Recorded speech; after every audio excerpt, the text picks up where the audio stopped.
Dogman Encounters. The St. Ignace Dogman. Back in 2015, I was in the town of St. Ignace, Michigan, which is practically on the border of Canada. I was there because I was busy working on a documentary that was going to be titled The Real Ghost, about paranormal events happening all over the state of Michigan. I was needing to stay in a hotel and woke up around one morning, roughly 2:30 a.m. I went to use the restroom, got up, proceeded to take a leak. I come out of the bathroom after finishing up, and I just so happened to look out my bedroom window, which is on the second story. Looking down, I see this large, dark figure kind of looking around in the parking lot. It looked like a dog, but it was not a dog. It was standing on two legs, and the more I looked at it, the more I realized this thing is huge. Easily 400 pounds of solid muscle, jet black, and almost like a cliche Hollywood moment, it looked up right at me, piercing amber eyes. I almost fell back, completely shocked at what I was seeing. This wasn't just some regular animal on steroids. This thing looked like some full-blown killing machine, like some Hollywood werewolf right out of a movie. I mean, this thing could have rivaled Arnold Schwarzenegger in Conan the Barbarian. It was that built. Now you tell me, what animal has that kind of muscle mass? I was frozen in place and terrified to make any sudden movements. I didn't want to make myself a threat, given the behavior of whatever I was looking at was entirely unpredictable. As we're sitting there, staring off at each other, I reach for my phone right to my left on the table stand. I figured maybe I can take a picture of whatever this thing is. And as I'm reaching for my phone, this thing jumps down on all fours, darts off into the woodline just across the parking lot. Crap. After it disappeared, I kind of just stood there in utter shock, not really sure or able to process what I had just seen. But it's like my body reacted. My body was shaking so badly. I could not believe it. I don't know anything about the creatures or lore of Michigan, or the Midwest in general, but after settling on this encounter for a while, and telling some colleagues, they were telling me it sounds like I had a run-in with what they call the Michigan Dogman. After researching up on that further, it seems that these werewolf creatures really do exist. What would you know? Would have been amazing to capture one on film, or even picture. Would have been great to stick in the documentary. But this was back in 2015. I knew so much less about cryptids and the paranormal than what I do now. Unfortunately, the documentary's financing kind of fell flat, and we were never able to finish it. The footage still exists, but none of anything Dogman related, of course. Maybe one day that project will see the light of day again, but I doubt it. As far as the Dogman that I saw, the rest of the night, I didn't really get much sleep, and I'd heard this thing screaming off in the woodline where it ran off to. It was screaming in a way that I'd never heard any animal do before. It was almost like it was retching, but violently, and it had pitch to it. It was incredibly disturbing. Anybody else within the entire vicinity of this hotel had to have heard it too. It was that loud. There was also nobody else in the parking lot at this time, since it was roughly 2:30 in the morning, and it was a smaller hotel. Sometimes I think, had I not gazed out the window that evening, I would have never saw this thing. But for some reason, which I never look out the window, ever, but something this morning just wanted me to look out the window. It's like I felt drawn to the window for something. Like fate wanted me to know this thing exists. I guess it got what it wanted. Story 2. Almost Hunted. I was in the National Forest up in northern Michigan. At the time, I was walking down this desolate dirt road, and that's when I'd heard something walking parallel with me in the woods. I could hear it coming closer and closer. Then, as I'm turning my head, looking for any sort of source of this noise, and who or what it could be, I see the outline of this figure. At first, it was incredibly large and moving faster than it should have been, especially for its size. It was heading straight for me and at a very quick pace.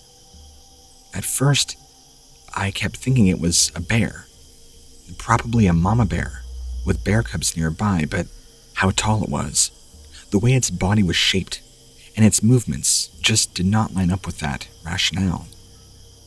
I realized that it was clearly standing up on two legs, like a man would. Bears are very capable of this, but they can't walk or move as smoothly as this figure could. It was moving very fast and nearly gliding. It was obvious this wasn't a man, and most likely not a bear. It was also built very large, much bigger than a man would. It began to get closer, and I could see the features were much more wolf than anything else. It also had these kind of glowing eyes to them, like amber, but more like a fieriness to them, if that makes sense. It would reveal its teeth in the few seconds it took to get to me. They too were far too large to be that of a typical wolf, like a saber-toothed tiger or something. All in that moment, I turned to run. My fight or flight kicked in, and I was convinced I was about to die. This thing comes charging right at me, crashing through the woods. No longer concerned about it being stealthy. I'm obviously not fast enough. It was closing in, and nearly caught up to me in a very short distance. Fortunately, I jumped off the road and hid in a ditch right beside the road, since there was a sharp drop. And due to the foliage and the angle in which this thing was following me, it somehow happened to not see. I just kept thinking to myself, this thing is going to rip my head off and kill me. I knew if this thing found me, I was literally seconds from death. Within seconds, this thing jumps in the road behind me and starts looking for me. I could hear it sniffing frantically, kind of growling, like you would expect from some big hairy beast of a monster. I just started praying to God. Thank goodness this thing did not see where I went. Although, at my angle, all it had to do was take a couple steps forward and lean over, and there I was, a sitting duck, ready to be torn in two. It was right on top of me. I could feel the vibration of its heavy breaths, and I just started silently sobbing. I was so scared. I knew this was the end. Then, it began making noises, like it was angry and couldn't find me. I was clearly invisible to its eyesight, and it seemed to be sniffing more erratic, like it could smell me, and it knew I was close by, but it did not know exactly where. It began snarling, and it got loud. If you'd ever heard a demon before, this was it. I couldn't see it. I mean, had I popped my head up out of the ditch, it would be right there. But I was not about to give myself away. The whole time of it snorting and snarling. Then, maybe a couple seconds, it begins to pace in the opposite direction, away from me. I'm holding even my tiniest breaths, praying this thing can't hear me exhale. I was so terrified and tired. The closer it got, the more I felt like losing total bladder control. State of panic does not describe the fear I was in. It begins to move away from me again, to the opposite tree line. And then, I could hear the sounds it was making. It was still very much in search for me. It was very much agitated. Again, like it was angry it couldn't find me. It would walk away, then kind of walk back, in sort of a nervous pace, like I was its meal that it had just lost. It was also walking circular around where it had seen me last. Finally, things go quiet. It sounded like this thing had either sat in silence or was just waiting for me right in the tree line, like it was waiting me out. I was still in the ditch and had not moved an inch. I was still holding my breath, and I could hear the sound of my heartbeat in my chest, pounding so hard. I was surprised this thing could not hear it. I could feel my nose running in the cold, and my entire body shaking. I didn't know what to do. I knew I had to make a run for it, but if I did, this thing would catch up to me, and if it caught me, I knew my fate. I just had this feeling deep down. It was just waiting for me to leave the ditch, in the cold, shaking in fear. After what felt like forever, but was probably only about 20 minutes or so, I don't know, I gathered the courage to move out as quickly as I could. I jumped out of the ditch, running straight for my car, which was easily 2 miles away. I had no choice. If I did not run for my life, I would no longer have a life. I could still hear and detect the scent of this thing. It slapped me as soon as I ran out of the ditch. It was this putrid, wet dog smell. It was so thick and evasive, it pretty much took all of my air. It was so rank, it made me gag. Think of like a sweaty, dirty armpit and wet dog. That's the best way I can describe it. I had to literally have my hand over my mouth and run as fast as I could. My legs would only let me run so fast, though. All I could do was pray that it was enough. And just like clockwork, in that moment, I began to hear this thing moving in the woods behind me, like it knew that I had now left the safety of my hiding spot and was now its vulnerable little prey. I could hear its footsteps getting louder, the rustling of trees and branches as it pushed on towards me, and its quick, heavy breaths. It was now getting closer and closer again, and was gaining on me very fast. It was going to catch up to me, no matter what I did, and I kept pushing myself harder and harder. But as soon as the noises picked up again, they stopped altogether, and I continued. The noises stopped again, start up again, and they stopped. By the ever-loving grace of God, I made it to my car. How? I don't know. I think it took me maybe 25 minutes. I don't remember. All I know is I somehow collapsed in my driver's seat. Somehow, being able to run the entirety of the 2 miles that I left my vehicle behind, down a small trail. Normally, I could have never done such a feat. I'm not built like a runner, nor am I really super athletic.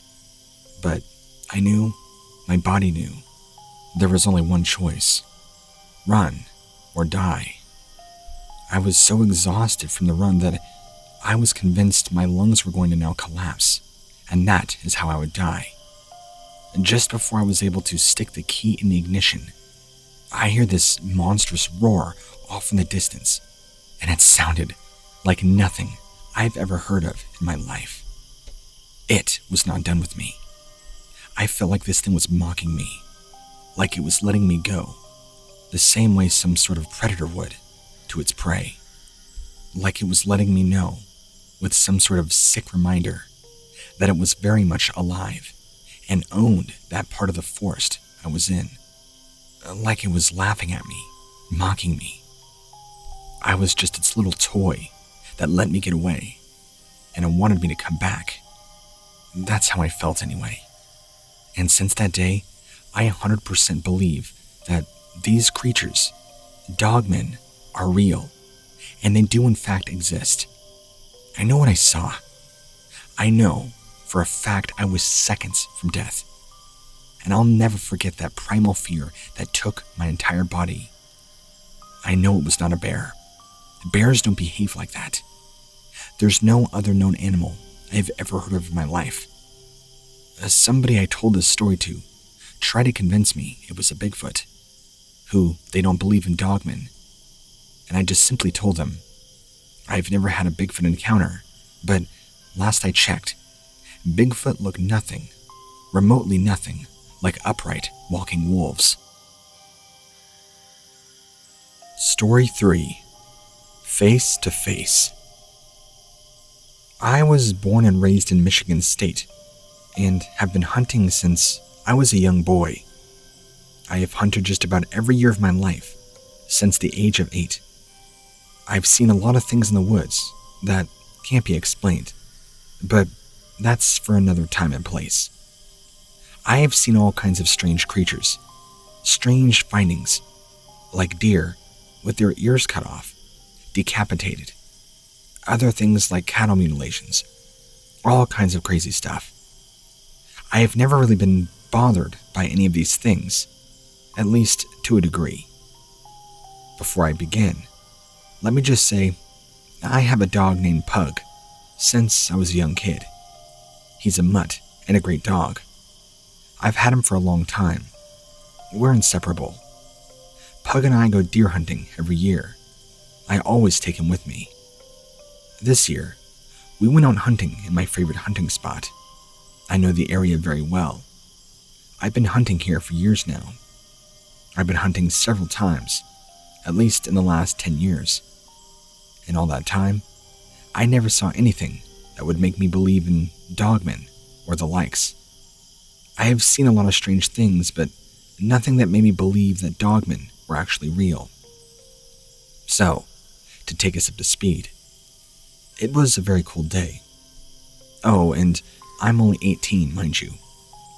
It was also about 25 degrees outside, snowing lightly. It wasn't a great day to hunt, but I always go out, even if the weather conditions aren't the greatest. I was hiking through some very thick brush, and that's when I heard something coming up fast behind me. I turned around just in time to see this huge creature bounding through all the brush. At first, I thought maybe it was some big dog, but it appeared to be way too large. It had to be at least 7 feet tall, as it was doing something horrifying. It was running on 2 legs, and it was built like a brick house. All I could see were these massive muscles rippling under its jet black fur. This thing was built like a weightlifter, and it had these glowing yellow eyes. This thing was scary. It had a very long snout, massive teeth sticking out of its upper and lower jaws, and it appeared to be salivating. That's how close it was. The eyes were the worst, and it was locked on to me. I was frozen in place like a deer in the headlights, physically stunned. This thing, what I was convinced was a werewolf, it stopped running and stood there. It was so big, it was practically looming over me, looking down. It's like it was taking in my scent. It was looking around, sniffing the air. I had no idea what it was about to do. It crouched down, or hunched down to my level, almost right in my face, and began sniffing the air around me, like it enjoyed smelling the fear emanating from me. This thing had to have been at least 8 feet tall. I'm 6'4", and this thing was massive. It was just standing there, staring straight into my eyes. I couldn't believe what was happening. I, in all my years, had never been so afraid in my life being out in the wild. The smell from this thing, it was awful. It was like death, and old rotten meat you'd have thrown out. It got about a foot up to my face, and deadlocked, stared at me. I swear to you, it almost kind of smirked with a "you ain't nothing" kind of smirk. It was intimidating.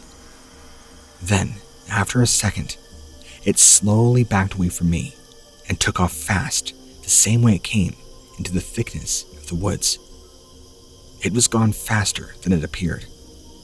I was so terrified. I stood there shaking for maybe a couple more moments. Finally, when I was able to move, I got enough courage and I made it back home. I was so shaken up from it, though, I didn't go hunting for a long time. The whole ordeal just shook me. I don't know if it was a dogman or say, but it was not of this world.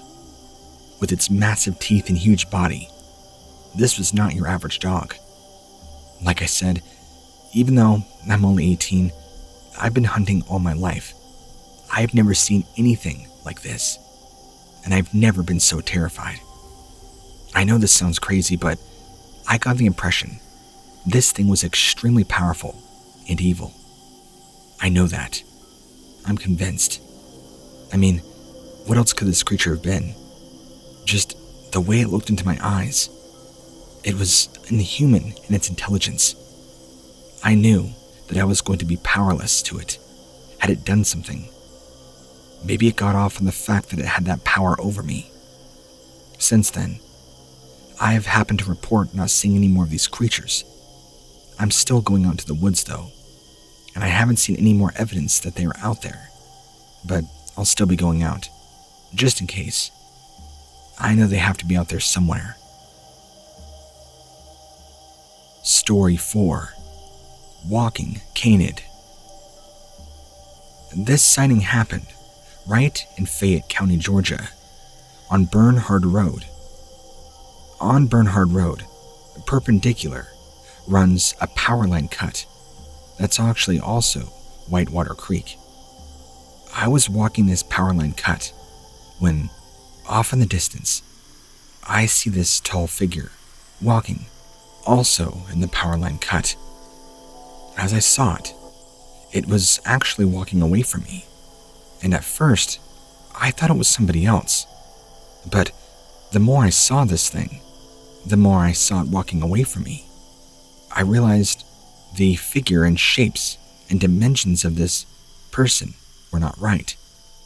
For starters, this person seemed to be very hairy, and although not much taller than I'm only 6'1", the shape did not look human. It had a very tapered waist, and what appeared to be perky ears atop of its head. How peculiar, I thought. But the thing that threw me off the most was that it was walking on 2 legs. There's no animal that does that. Maybe save for bears, but not like this. Oh, and primates do too. But as far as I know, we don't have any primates here in Georgia. So that could have been it. And I could not really explain the ears on top of its head. Not like the way this looked. If I had to give a distance estimation, I would say maybe a couple 100 yards. It was a beautiful day out. Perfect sunlight, surrounded by fir trees all around. And due to the lighting, I could tell that whatever or whoever this thing was, it was like a dark gray. Not black, not white, but kind of like a smoky gray, with parts that looked lighter gray. I couldn't really tell much more detail than that. It did not appear to be walking fast like a sprint or like a quick jog, just a casual pace. Then it randomly just moves off into the woodline to its left. That was the last I saw of it. Being really unsure of what I saw, I decided to not go after it. I mean, if it was a person, I'm sure I wouldn't be greeted nicely. And if it was an animal, well, that just seemed dangerous to me. I wasn't hunting. I was just kind of out exploring. So, I didn't have any weapons or form of defense on me. Maybe save for a pocket knife, but who knows how good that would have worked if this turned out to be something more than a person. I'm reporting this to you because it was a very strange sighting. Although I'm not sure what I saw, I figured I'd let you do all the heavy lifting and tell me what you think it is that I saw. Story 5. Halloween Night. This takes place back in fall 1999. Halloween night. Me and a few of my friends were just outside of a small suburb in Pittsburgh, Pennsylvania. All of us, being 13 and 14, decided we were a little too old for trick-or-treating. The usual antics for many young children. We had other plans though. We thought it would be cool to do some investigation in one of our local cemeteries. Maybe we could find some ghosts, or spirits, or something we had hoped for, to see a physical manifestation of a demon. We had no idea that's exactly what we were in for. It was roughly 11 p.m. That I remember, and we walked to a cemetery not too far from our house. It was maybe a 20-minute walk, kind of tucked away from our neighborhoods. I couldn't tell you if we went over the gate, but I do remember jumping a fence to get to it. Once all of us make it over the fence, we're now officially in the boneyard, as I always like to call it. Upon looking around, there wasn't much light. A lot of cloud coverage, so it made the night pretty dark. Around the graveyard is a long fence.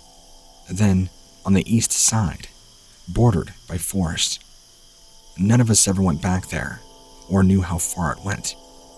I think there was little trails in there that maybe homeless people would go in, bums who would maybe drink. We don't know. We were only there for the thrill of being in a graveyard on Halloween night. You know how it is when you're 14. You think you're so bad, wanting to be spooked, thinking you're brave for doing such a small feat. We only had a few flashlights with us at the time.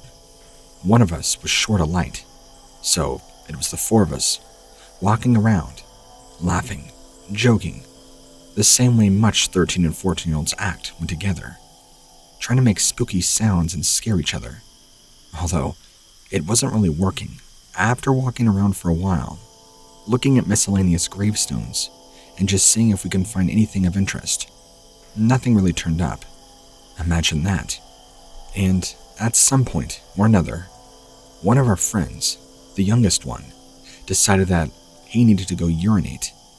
So we sent him over by the tree line, and off he went. Since there was a lot more visibility from where we were at, just in case cars would drive by the road, they could see. I mean, technically, from the streetlights, of course. So we're there, shining our lights at gravestones, reading the different names, finding the different people that have deceased, hoping to maybe see some orbs or something. We had been obsessed with the paranormal. But going back to the year 1999, the internet was still very much in its infancy, meaning there weren't really just websites you can go hop on at your leisure and research. Things and resources of the paranormal were much more limited. But unlike the kids nowadays, we had books and a few TV shows that I vaguely remember. We all knew enough that we were pretty sure we could call a spirit in the graveyard, or if we were lucky, see some orbs.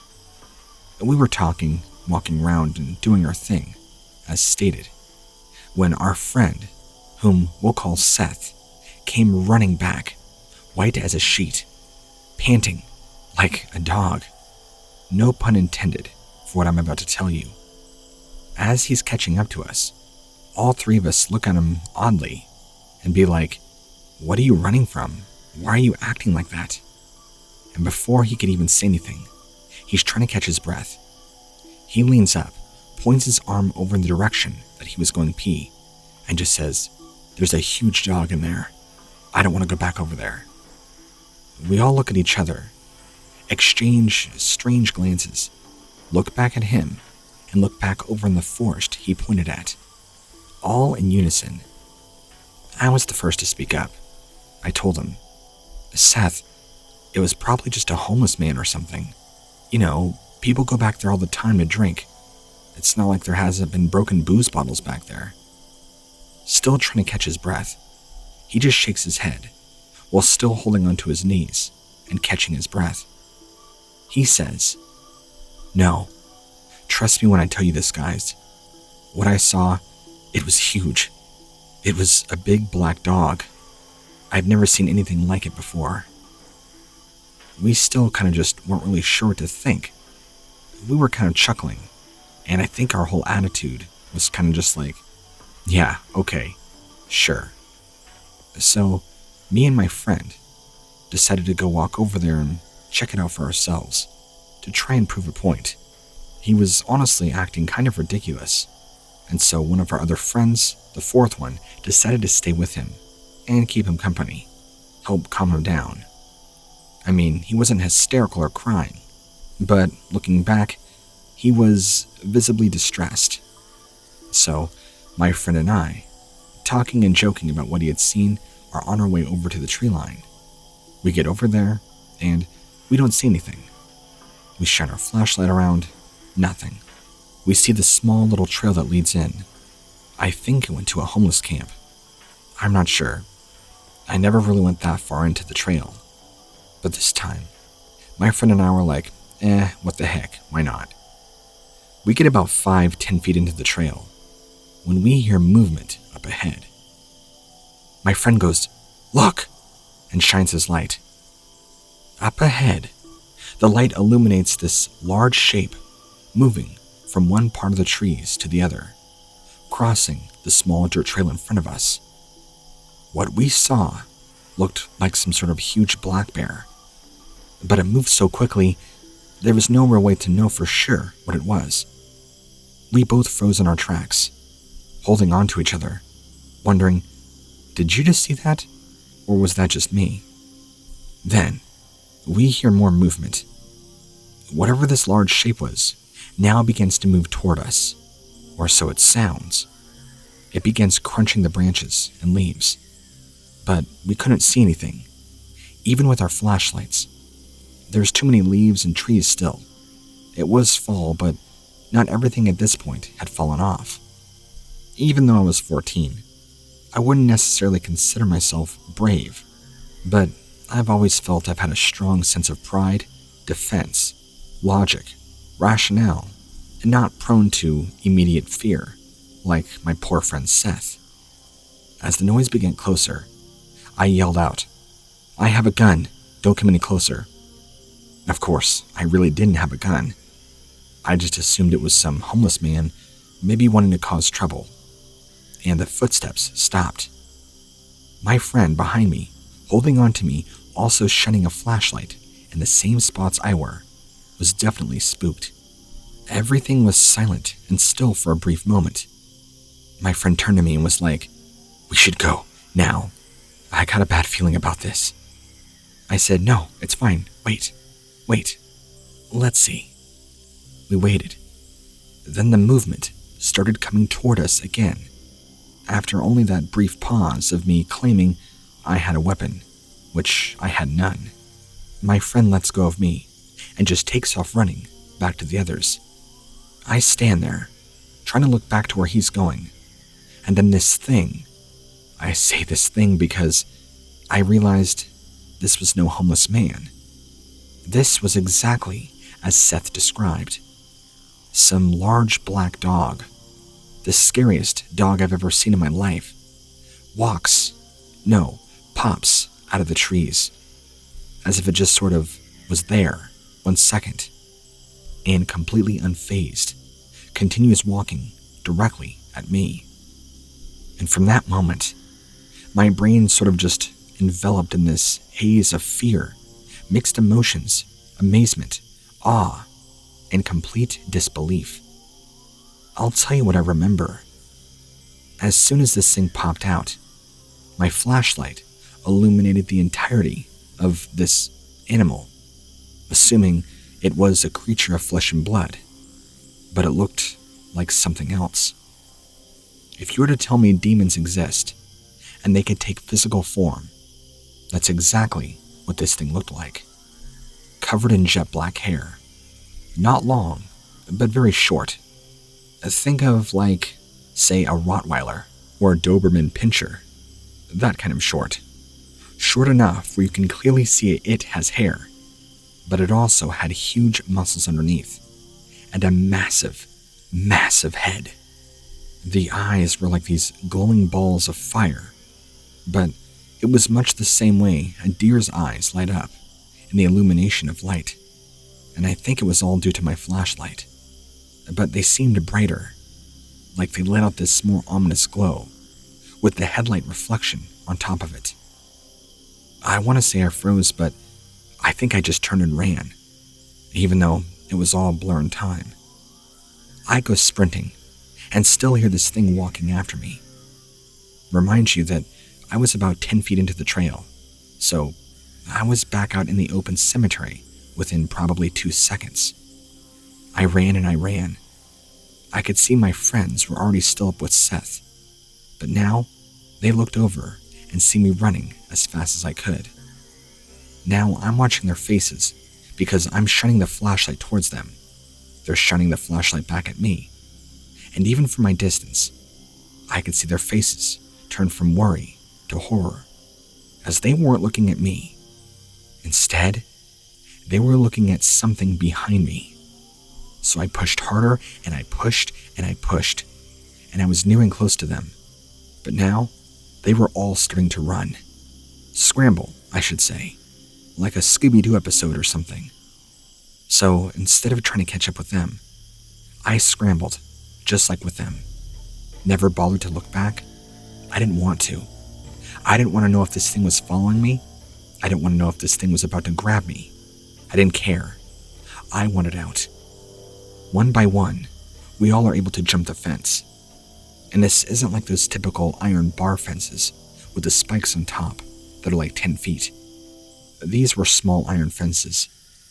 I can't really describe it to you, but that's why we were able to jump them. And a quick side note, I think these fences were actually later on replaced. A relevant detail, but just in case you poke holes in this story, that's something I wanted to clear up. After I jump the gate too, we're all out, and we all run in unison down the street, back towards the neighborhoods. We're running and running, and we get to about the end of the block. I stop, my friends stop. Now we're all trying to catch our breath, and we're huffing and puffing. And I asked, which I'm surprised I was the first one to open my mouth, and I said, "Guys, I don't know what that was, but I saw it." And my friend, the one who came with me to the tree line, who let go of me and ran, the same one who told me we should go, just looked at me right in the eyes, as serious as could be, and said, "We know. We saw it too. It was chasing after you. It almost grabbed you. It looked like some sort of lion man." I said back to him, "Lion man? What does that even mean?" He looked and said, "The way it looked, it was just so huge, and its head, there was something about it that reminded me of a lion." And him and I argued semantics for a while, telling him that it looked much more like a dog than anything else. And even Seth took my side. He eventually agreed and was basically like, "Yeah, you're right. I guess it did look more like a dog." We all agreed we probably shouldn't tell a soul about this.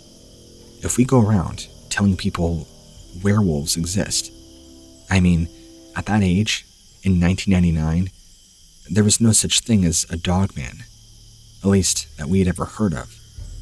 Cryptids weren't really a thing that were talked about, unless you were the occasional Bigfoot enthusiast, but those were far and few in between, and those kinds of people were kind of seen as illegitimate, wackos, if you will. I don't think I was the one who came to the conclusion of werewolf. I think it was Seth, and while I thought the idea of somebody changing under a full moon from man to beast was absurd, I couldn't deny the animal we had seen that night. I think after some time, we just stopped trying to rationalize what we saw, called it a night. And that still stands as the most terrifying night all of us have ever experienced. Even now, being 36 years old, I've never had anything like that night happen. Not since. But I can say, the funny thing is, I've grown to be very passionate about cryptids and paranormal research. I'm not a ghost hunter by any means, but my interest in things like the paranormal never really went away, just evolved further and further, trying to find the answers to what it is we all encountered that day. Unfortunately, as time will have it, I lost contact and relationships with Seth and my 2 other friends. They're still around the Pittsburgh area, I'm sure. But when it came to high school, we all kind of got into our own separate friend groups. And that was that. To conclude this email, after my research, and after all the cryptid stuff I've looked into, I feel like I can confidently say what I saw was indeed a Type A dogman. At least I believe it's a Type A, because I'm aware there are several species or varieties. I've heard of some hyena-type dogmen, others looking more like a German shepherd, while others looking more like a wolf. And there are other variations, but what I saw looked like a tall, giant black bodybuilder with a very large head. I'm glad I didn't go deeper into that tree line. Had this thing snatched me up, it probably would have torn me in pieces. Thank you for reading my very long story. If you decide to read this, your audience and you are more than welcome to ask me as many questions as possible. I'll try my best to jump into the comments and answer. Thank you so much. Story 6. Don't go mountain biking. In the summer, back in 1997, I was with a group of friends, and we were on a mountain biking trip. We went to this area that was commonly known amongst us as the secret spot. This was not a popular area for the general public, and you had to ride an extra far, go down some off-the-beaten-path trails, if you catch my drift. But myself and my friends knew about it, which is why we enjoyed it. We went up this trail that led to a big reservoir area. We were on our bikes and just riding around the area, having fun. This trail, not a man-made trail mind you, but our own made-up trail, went for miles and miles, if you wanted to ride it that far. My friends had gotten ahead of me on the trail, and it was such a beautiful day out. I didn't mind riding behind them. The trail was a 2-track dirt trail that I believed also worked as a game trail that went all alongside the mountain. There was so much greenery. It was gorgeous out. It's the kind of gorgeous out where you just feel good being outside. At the time, we were out riding for maybe about 2 hours, and I was having a blast, as well as my friends.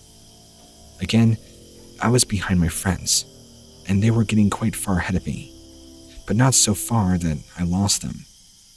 I was just casually strolling, looking around at the trees and nature, admiring the beauty of this place that we so seldom went to. As I was looking around, admiring nature, I noticed something off to my left, something that caught my eye because it certainly did not fit the location it was in.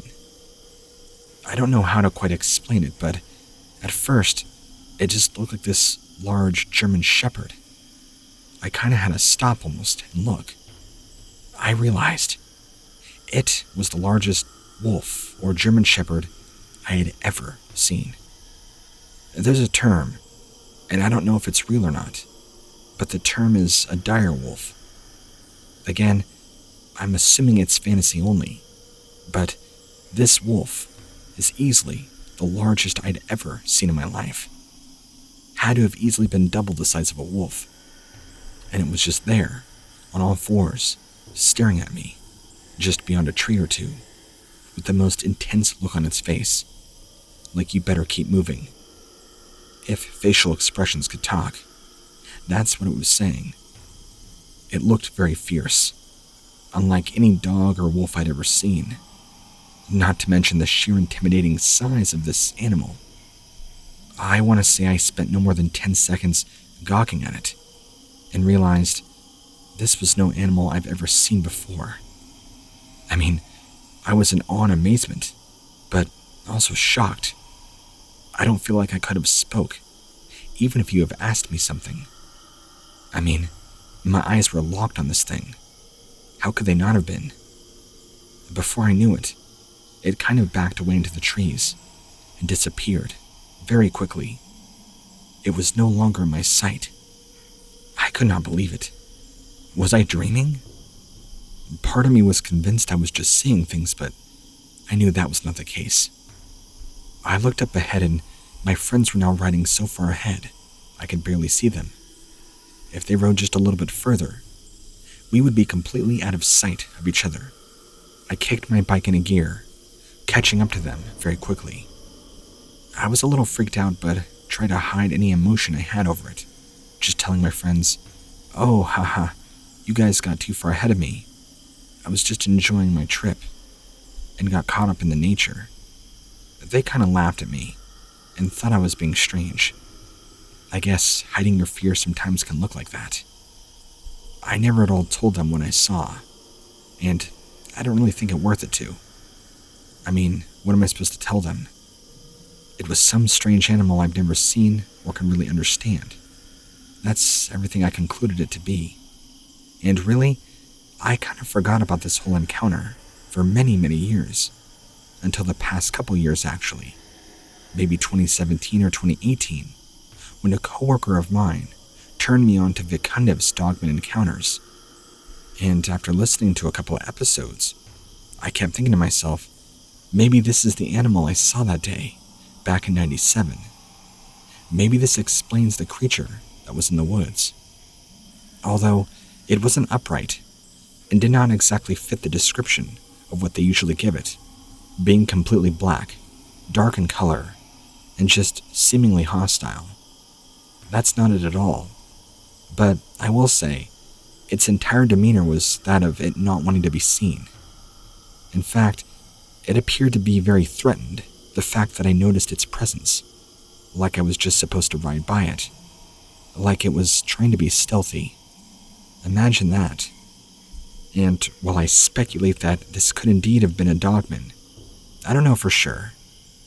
Maybe there's somebody out there, like you or someone else, that can help me find an answer to my question. Story 7. The Hyena. I was hunting pigs, feral pigs, down here in Erdhart, South Carolina. This was at the Cinnamon Ridge Hunting Lodge. If you know anything about this area, you'll know it is littered with strange noises, Bigfoot sightings, possibly, and lots of deer, duck hunting, and lots of feral hogs.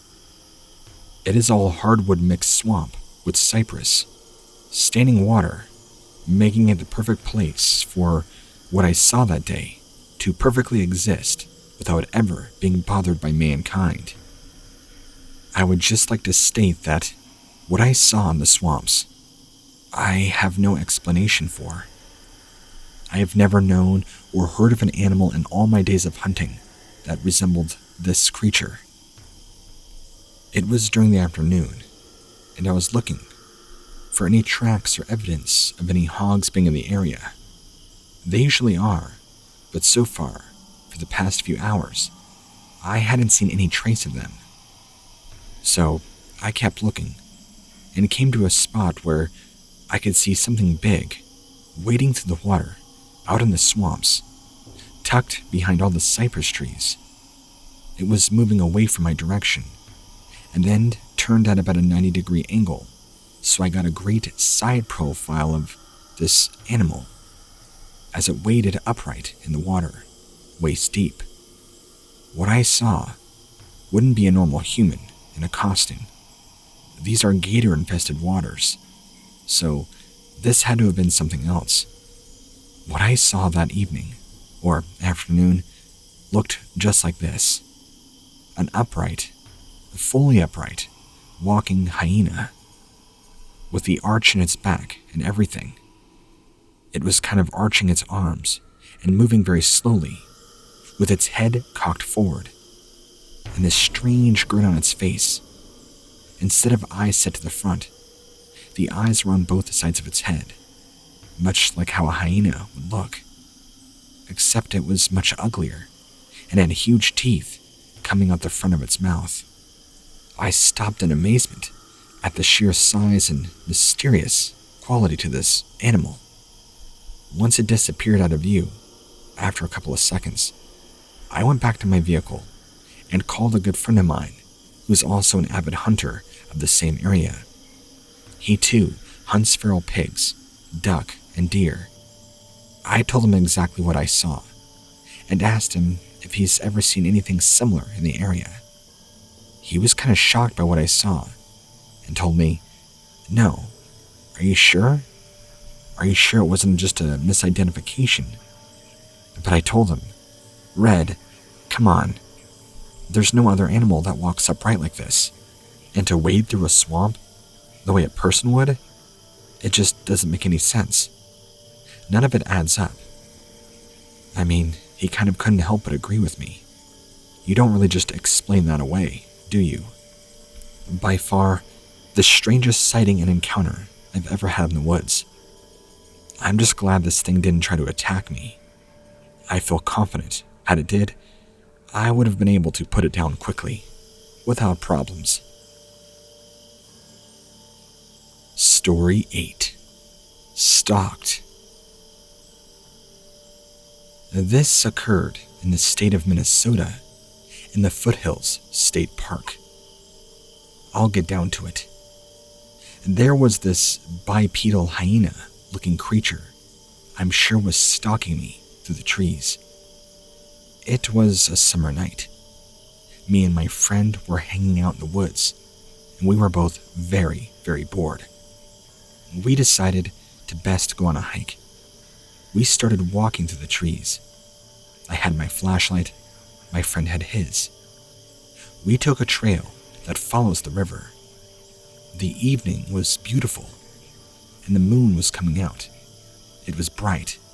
The sky was becoming very clear.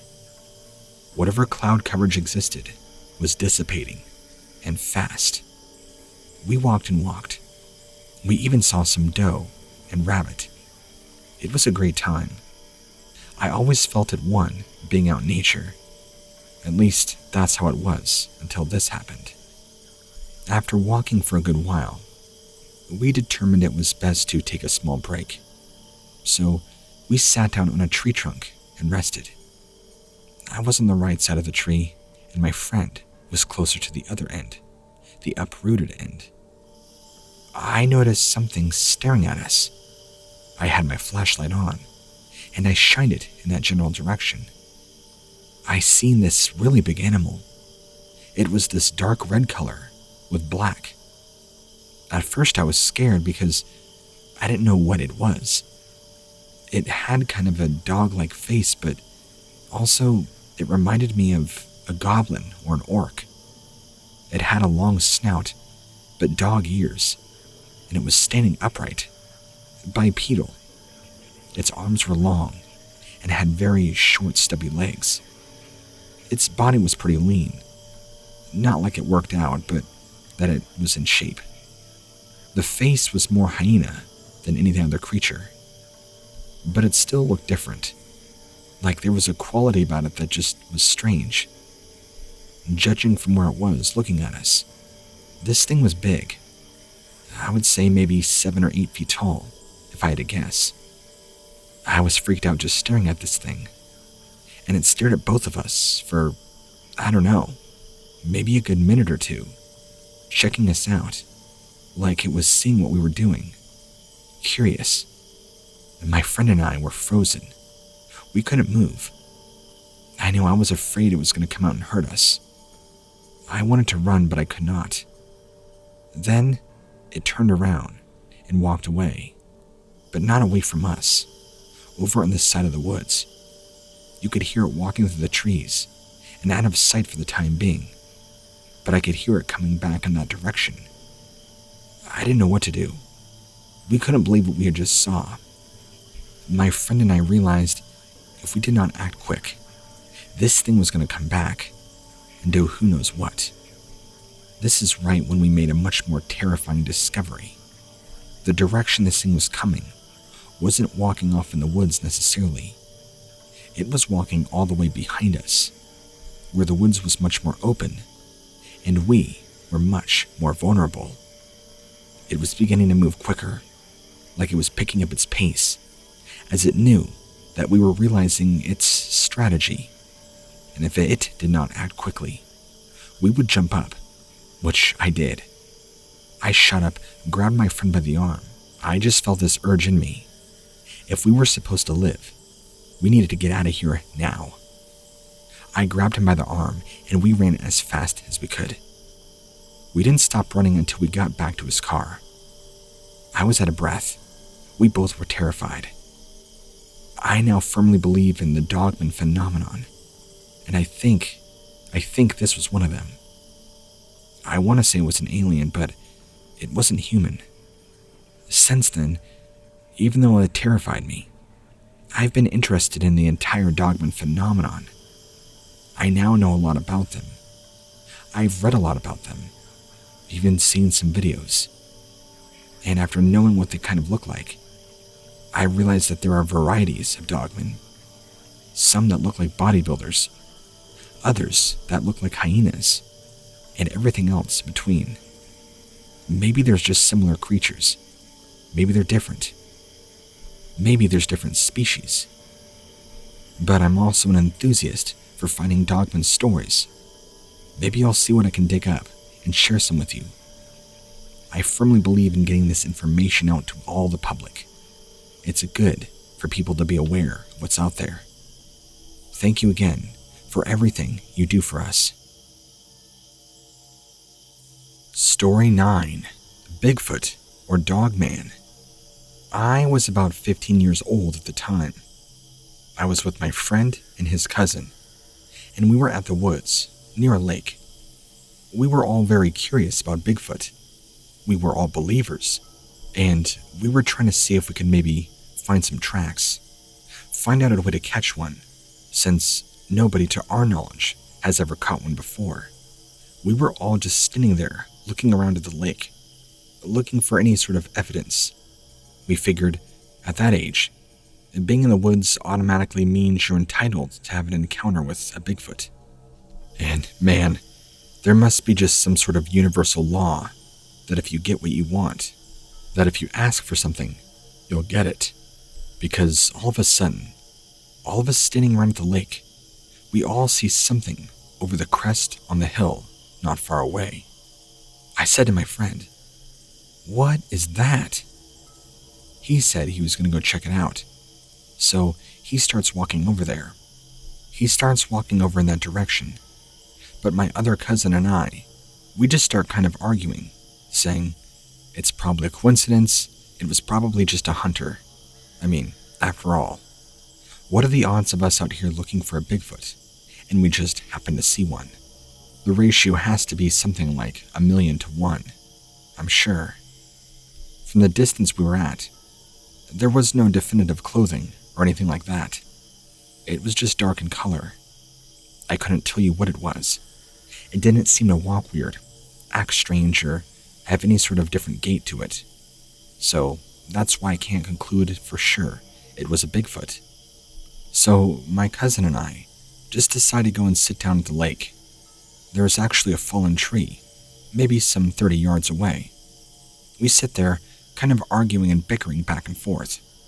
No way it was a Bigfoot. Dude, it may have been a Bigfoot.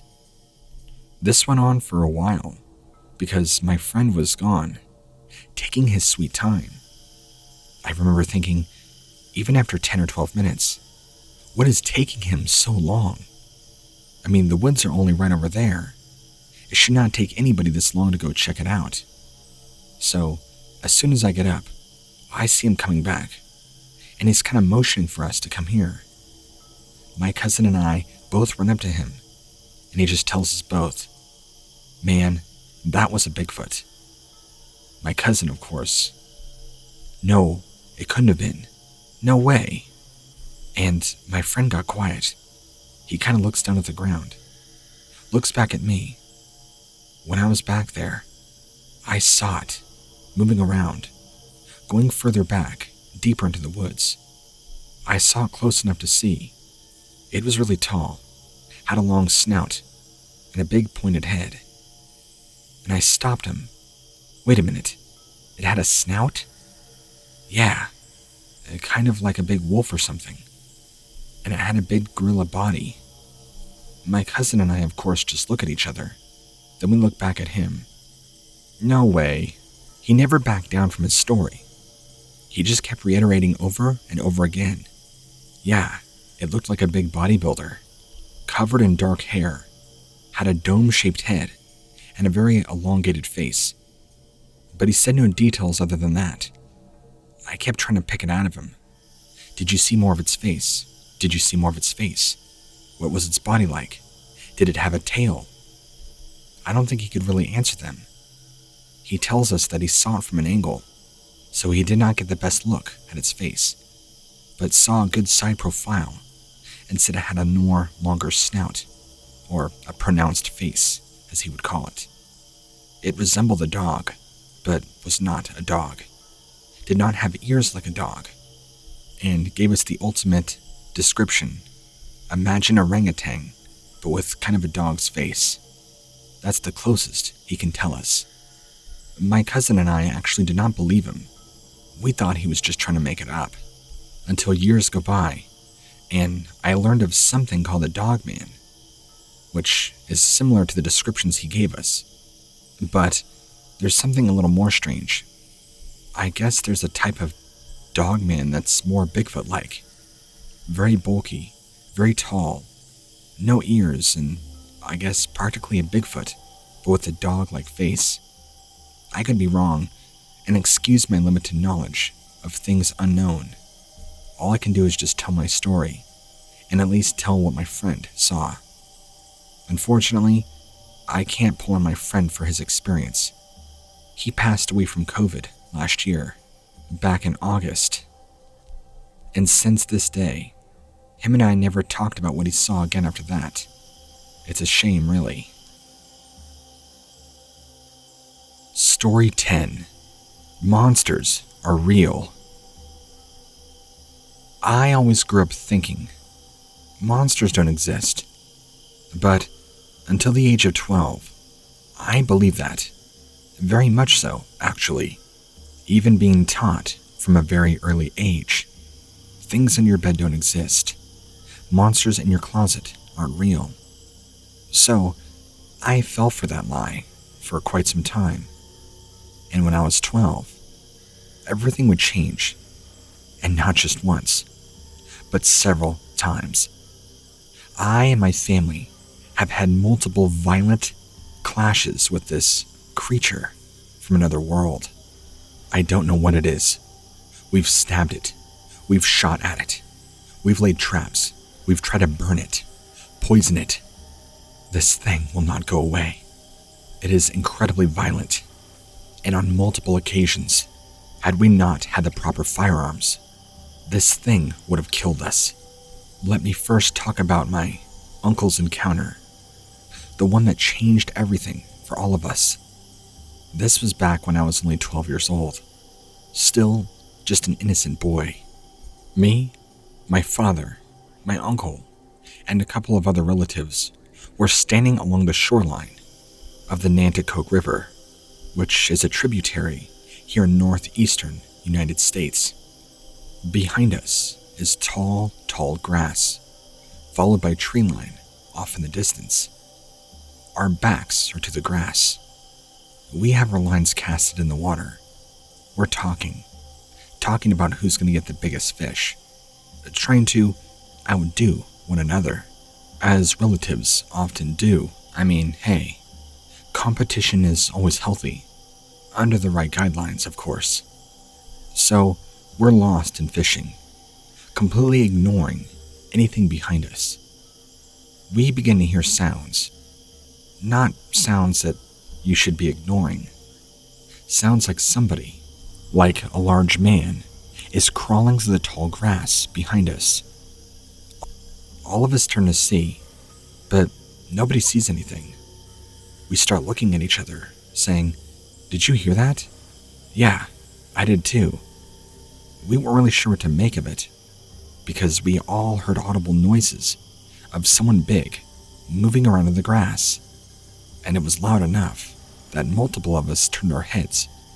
But, like most things, we were quick to brush it off, which, in hindsight, was a huge mistake. We just kept fishing, trying to enjoy our time together.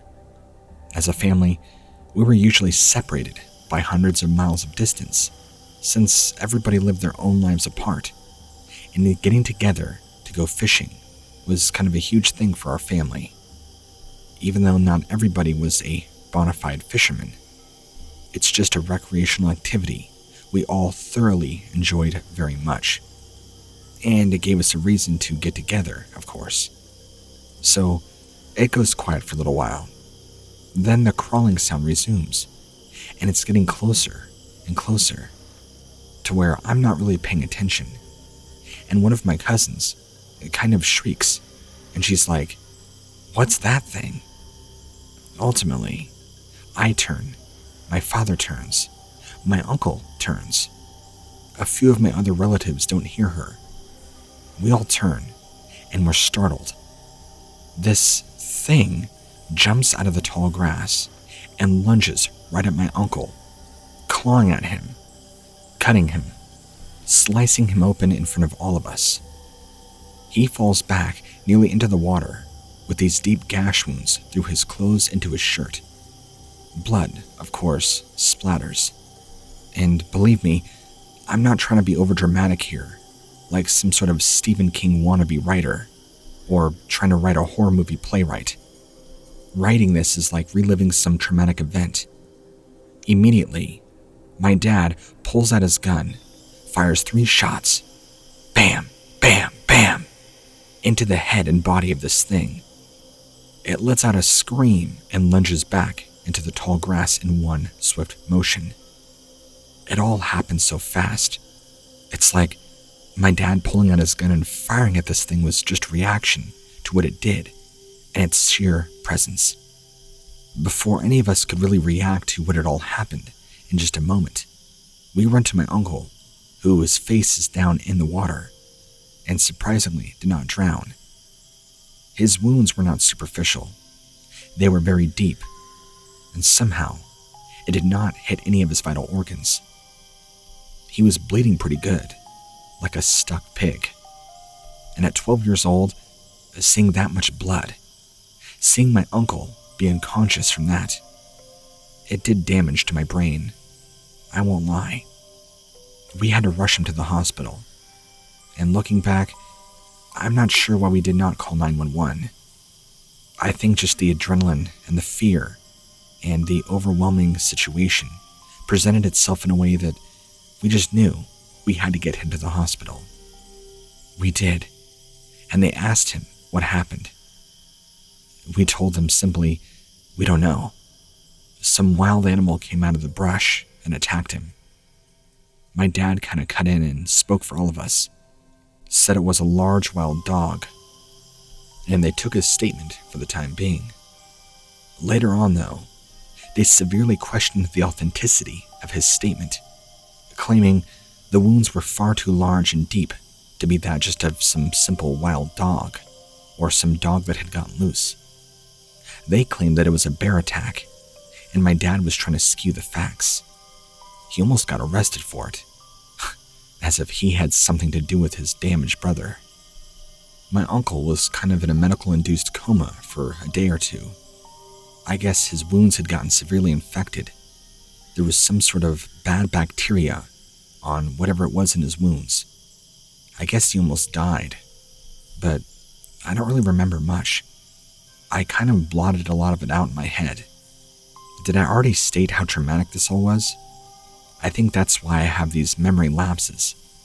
He almost died, but luckily came out of it.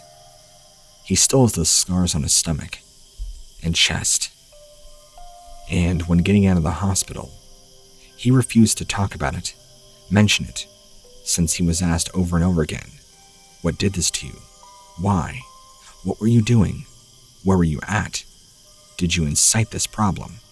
All questions he refused to give answers to. Now, we move forward in time just a little bit. Now, I was 16, and with my first girlfriend ever. We were together for a year and a half before eventually breaking up. And this would have been right in the summertime, when we were still together. We would later break up that fall, so this is when things were starting to get tumultuous between us. This was yet another traumatic event that was more traumatizing for my girlfriend at the time than it was for me. We were kind of just exploring and messing around in a small little clearing in the woods not too far from my house.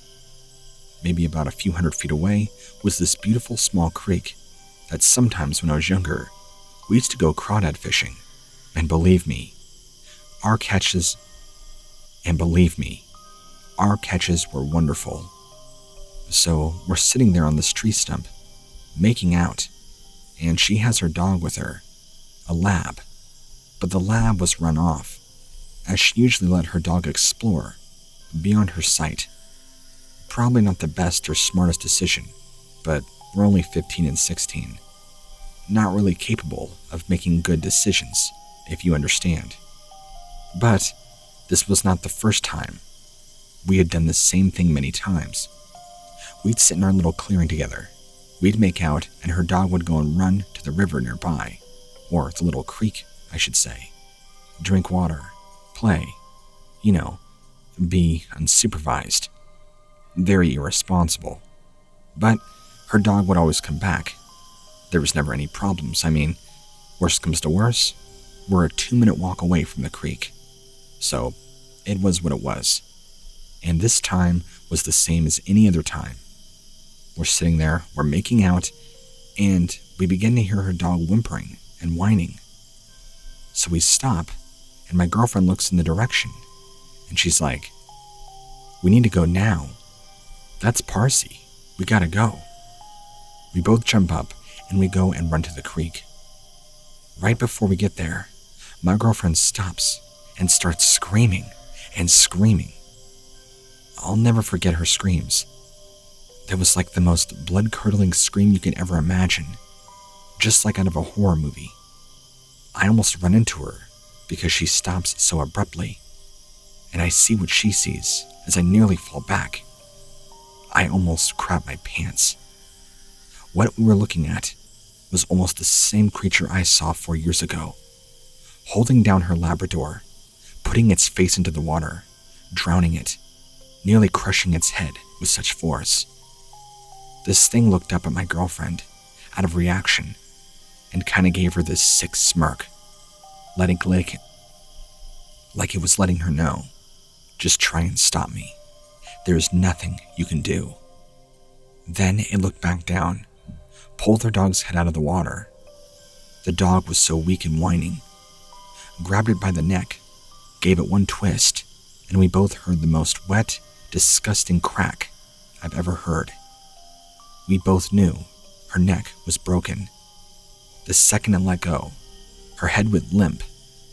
This thing just quickly stands up, grabs the dog's body, and walks off with it, like it was some fresh kill. My girlfriend just collapsed on the ground, bawling her eyes out, shaking so violently. I grabbed her by the shoulder. I told her, "Come on, we gotta get out of here. We gotta go now." She wouldn't stop crying, so I had to forcefully grab her arm and yank her up to get her to come with me.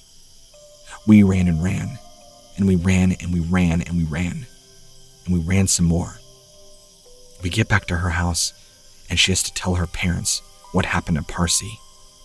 Her parents exploded on her, freaked out on her. So much so, I had to step out. I thought things were going to get physically violent, although they never did. She told them what had happened. They didn't believe her. They thought she was making up an excuse, and then either Parsi was lost now, or some other animal had gotten her, and she was making up an excuse for the fact that it was maybe a bear. Sometimes, I feel like our eventual breakup not long after was in part due to Parsi's death, but that's just me speculating. I can say she was never quite the same after that evening. I don't know if she ever fully mentally recovered from that scene and losing her dog like that. Her and her lab Parsi were very, very close. She had him since he was just a puppy, and I know losing that dog was everything to her. Okay, my third story with this thing. We're gonna move forward in time again. Now, I'm 18, and I had just graduated high school. I was going to head off into college come the fall. I already had my majors picked out. I was gonna go crazy and double 2 majors, and really just go crazy with my workload. I ended up not doing that, but during the summertime, I wanted to try and keep busy. So I got my first job as, I guess, a farmhand, if you want to call it, for an older gentleman who lived about 6 miles away from us. He owned a pretty good-sized ranch, lots of property, tons of horses, even had some cattle. My job was to clean the barn up that he had. It was one of my first tasks, among fixing up a broken fence and other mundane physical tasks that would require me to work and break my back in intense physical heat. I sure remember that summer as the summer of sunburns, I'd like to call it, and almost getting killed by the same creature. So, let me give you some quick backstory. This barn, I don't want to say it was far away from his house, but it was maybe a good 200-300 yards away. Right by it were a thick patch of woods. I had already been working on this barn for at least a month now, as it was now later July, and it needed many things, among a new fresh coat of paint, more wood, all sorts of stuff. My list of job duties went on too long, to be honest with you. But the old man paid me really good, so I didn't mind.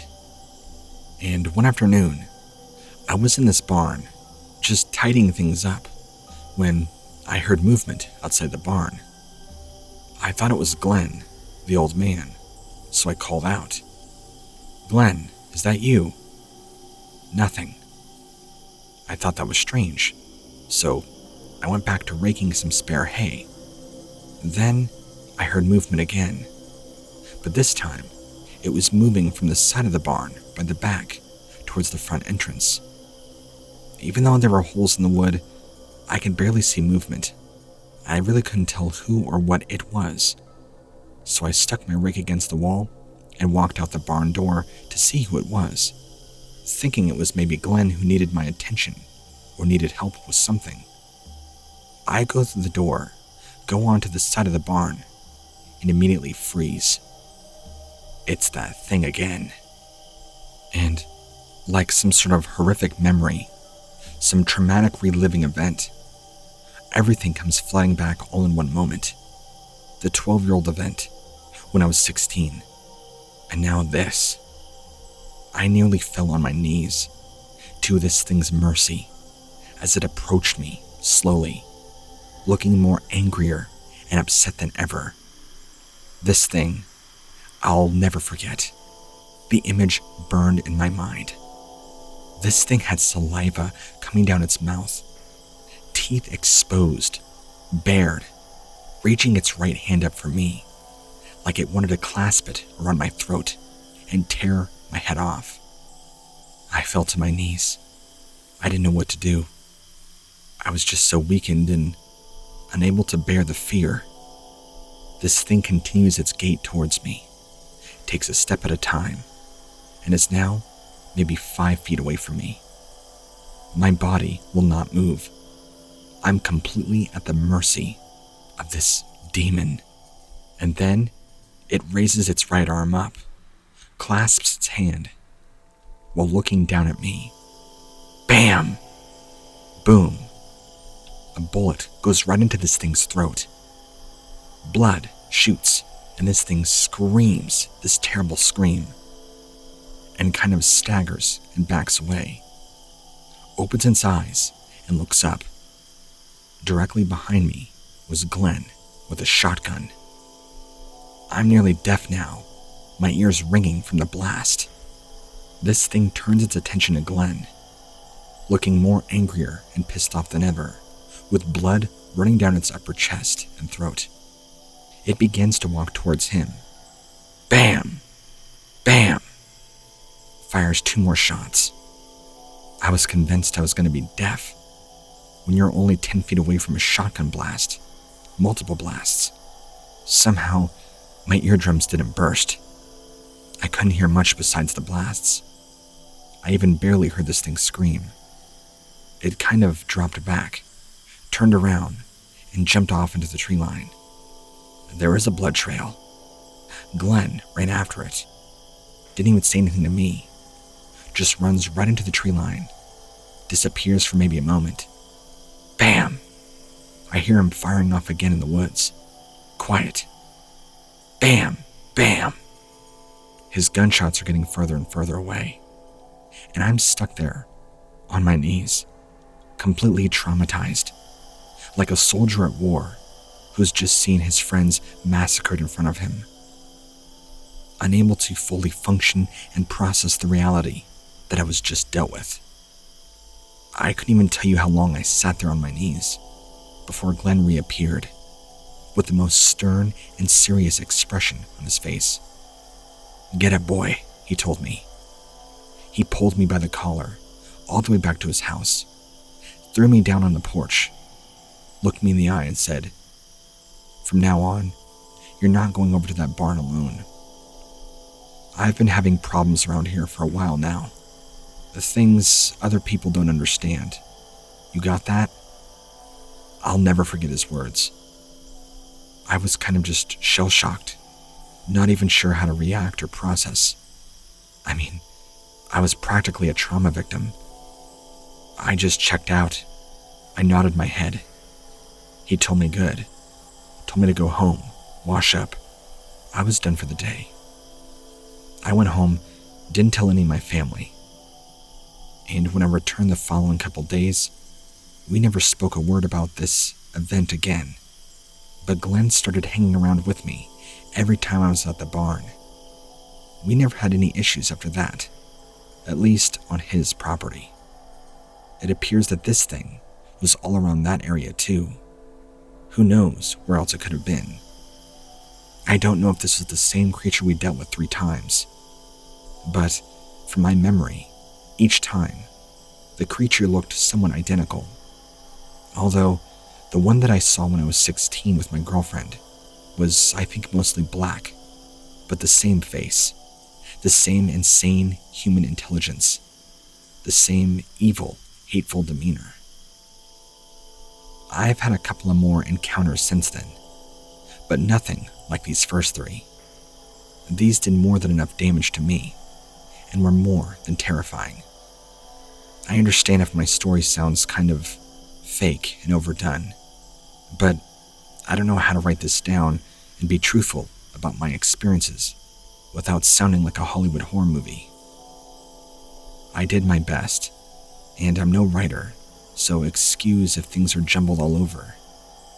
I'm sure and I hope you'll be able to read this and make sense of things. If not, please ask me if you have any questions at all. I'd be happy to assist. I'd be happy to answer them. Thank you so much for your time. Story 11. In the Road. The events of this story have left me truly terrified. To be honest with you, I don't know how I've managed to process everything. It was dark out, one early spring evening, when I came home around a curve in the road. There it stood. I slammed on my brakes. It still managed to stand there, never turning. But then, it turned in response to my vehicle. It was maybe 5 to 6 feet tall. Not huge, but bulky. The biggest shock of my life came when I saw that it had the head of a wolf. The eyes were that of a dull yellow. The hair all over it was a mix of brown and gray, while the body had bits and pieces of black. It stared at me, and I at it. Then, it kind of just casually wandered off on the other side. I could only see it from the waist up, and it was running. I slammed the car in reverse, flooring it. I went right home, told my wife what I had seen. She asked me if I'd been drinking, but I told her I wasn't. Name me one person ever who drank any amount of alcohol at all and seen anything like what I had witnessed this very night. I don't think it's possible. I just don't see it being a reality. How could something like this exist? And I hadn't even been drinking. The whole thing just freaked me out. I didn't even know what it was. I do know of something called Bigfoot, I'm pretty sure that's not what I saw. At least, I'm sure it's not what I saw. Last I checked, Bigfoot don't look like wolves, do they? Story 12. The Backcountry.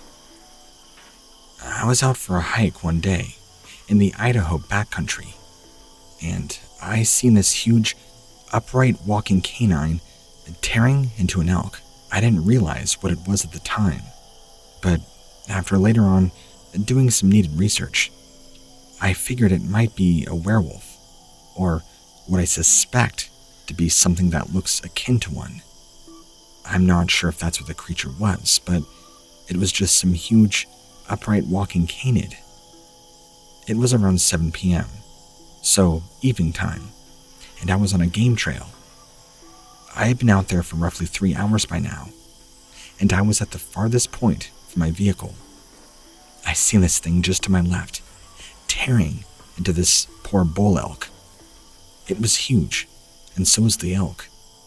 But this thing had no problems not only catching up to the elk, but ultimately tearing into it. It was huge, and kind of walking upright, but it was hunched over, and once it killed this elk, it picked it up and was kind of dragging it, almost carrying it.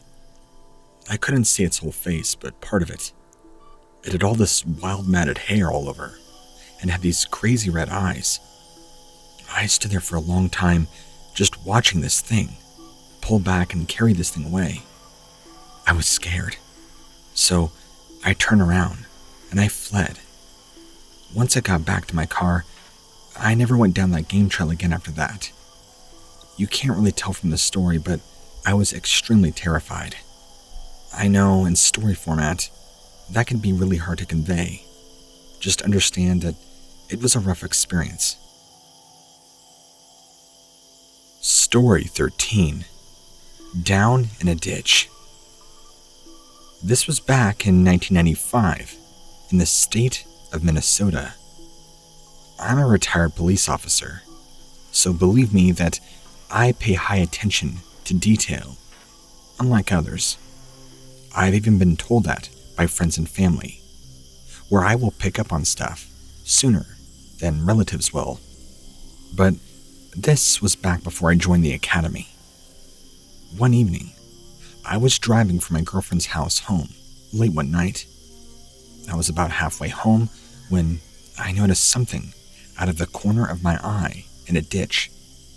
I kind of slowed down and saw something tall and dark, seemingly on all fours in the ditch on the side of the road. I wasn't sure what it was at first, but I could see it was very large. It appeared to have a huge head and a slender body. It kind of looked like a human on all fours, but it looked different. As it got closer, I assumed it was maybe a brown bear, maybe a black bear. But then I saw more of the details.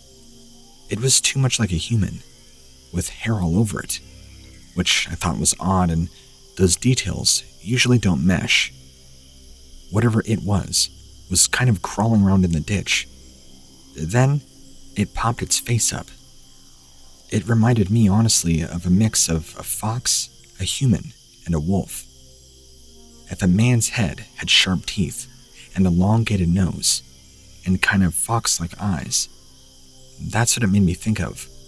Or, as silly as this sounds, a man-fox-wolf. Then it stood up really fast, and for the first time, I saw just how big and tall this creature was. As it stood up, it turned around and fully faced me, with not just its face, but its entire body. And its eyes seemed to glow differently than they would with headlights illuminating them. Like a deer, but these were different.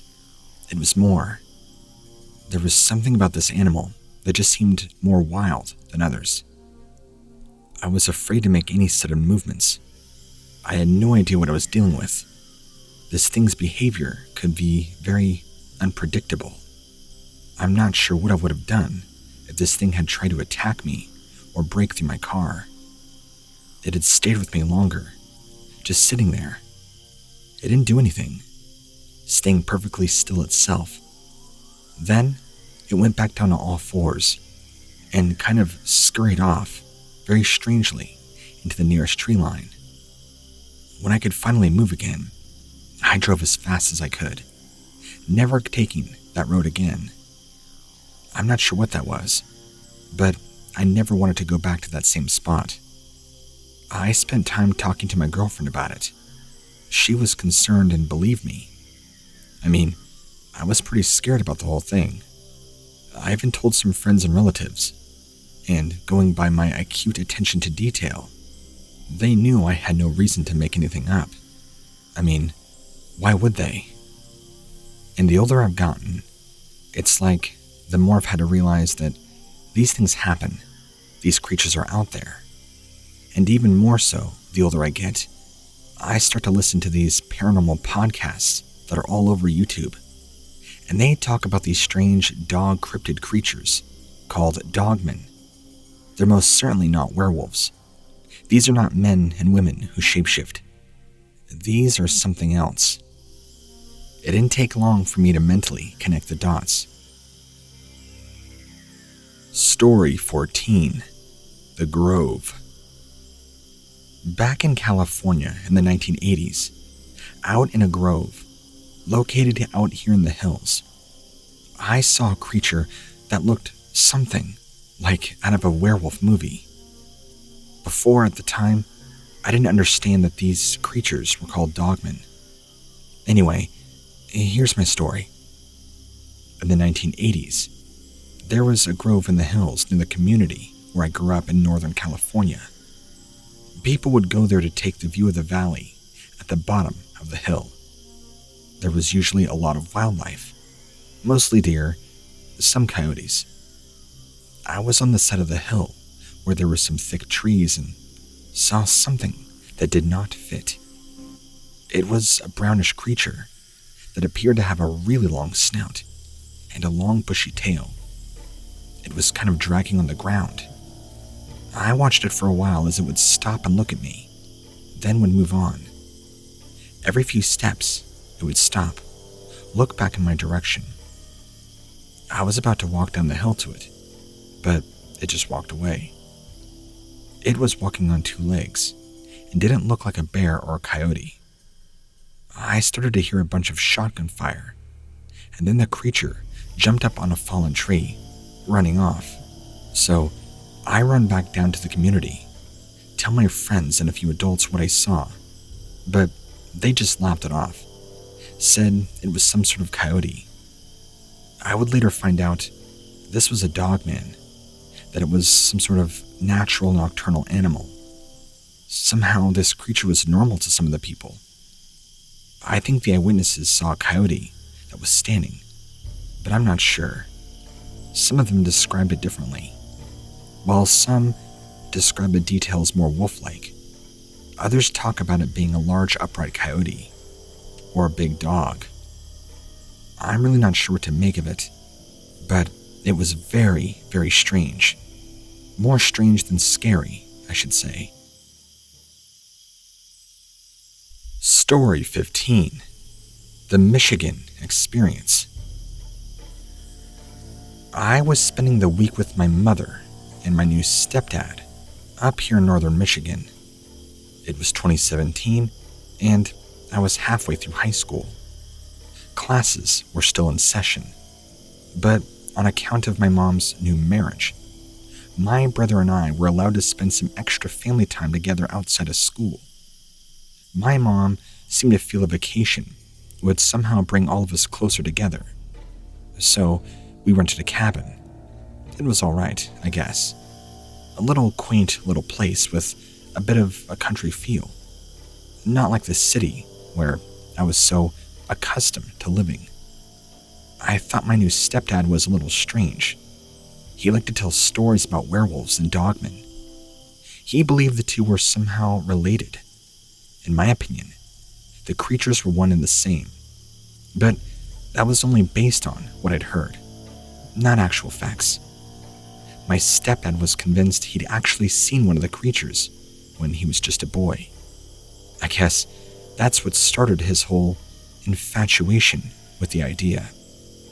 Personally, I have never been one to blindly believe anything anyone told me. I needed proof. The Dogman was a highly unlikely being. A creature with a man's body and the head of a dog.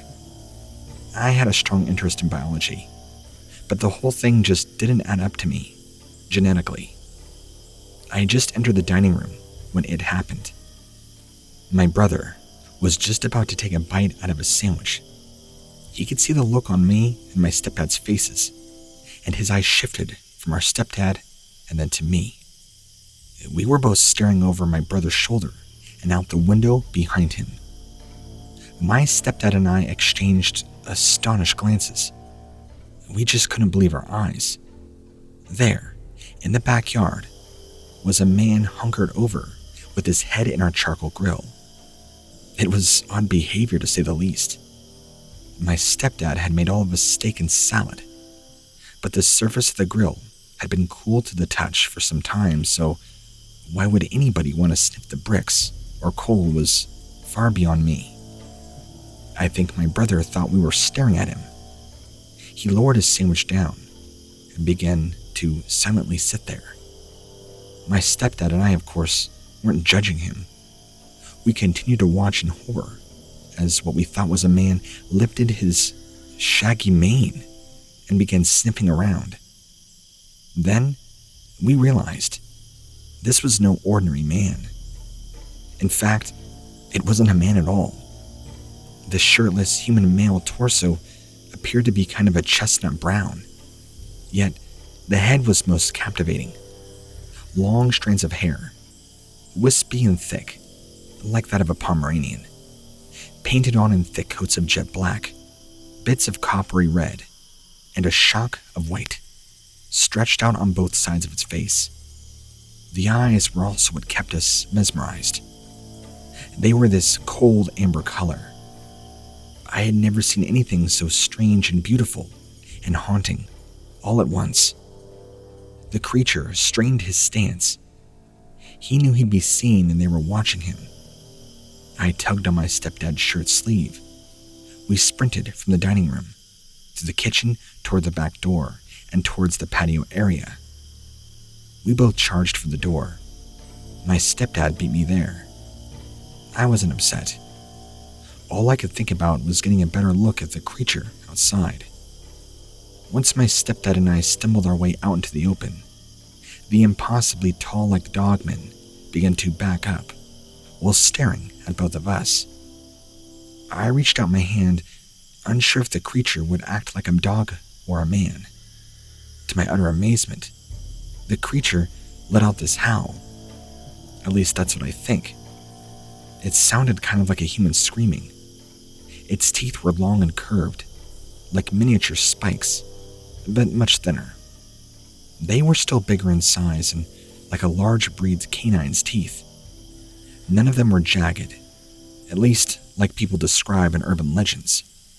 I could feel my blood beginning to curdle, and I seriously began to wonder why we had come outside in the first place, both of my palms sweating, and my heart racing like crazy. Fight or flight had kicked in, and I wished desperately it would all go away, but I couldn't. I had forgotten to move. My stepdad hadn't, though. He had slipped his cell phone deftly out of his pocket and was getting ready to record this thing. The creature, Dogman, whatever it was, spun around quickly. Its lower torso appeared to be that of a canid. It was so strange to watch him run off on 2 feet, and I actually doubted that I was really seeing what I saw. In my opinion, I don't think canines were ever meant to run as bipeds. It gives them this strange kind of gait, or at least this one did. It almost bounced as it bobbed up and down in a blur of speed. I stared after it for a long time, eventually staring at the spot where it ran off down to the trees. My stepdad looked almost giddy, with a huge grin on his face. I've never seen a smile so big in all the time I'd known him. I was hoping he had gotten some footage, but when I peeked, The image he had taken was distorted. Of course, my stepfather was disappointed. In some strange way, witnessing a dogman up close and personal had brought me and my stepdad a little closer than we once were. After heading back inside the house, but not in defeat, but as a newly formed team in search of truth, I know it, he knows it, and now you know it. Never stop believing in these creatures. I know I won't.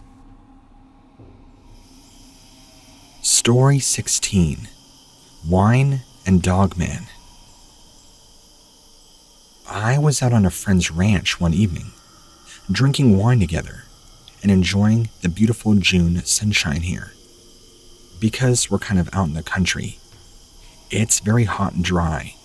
Lots of flies, lots of sun.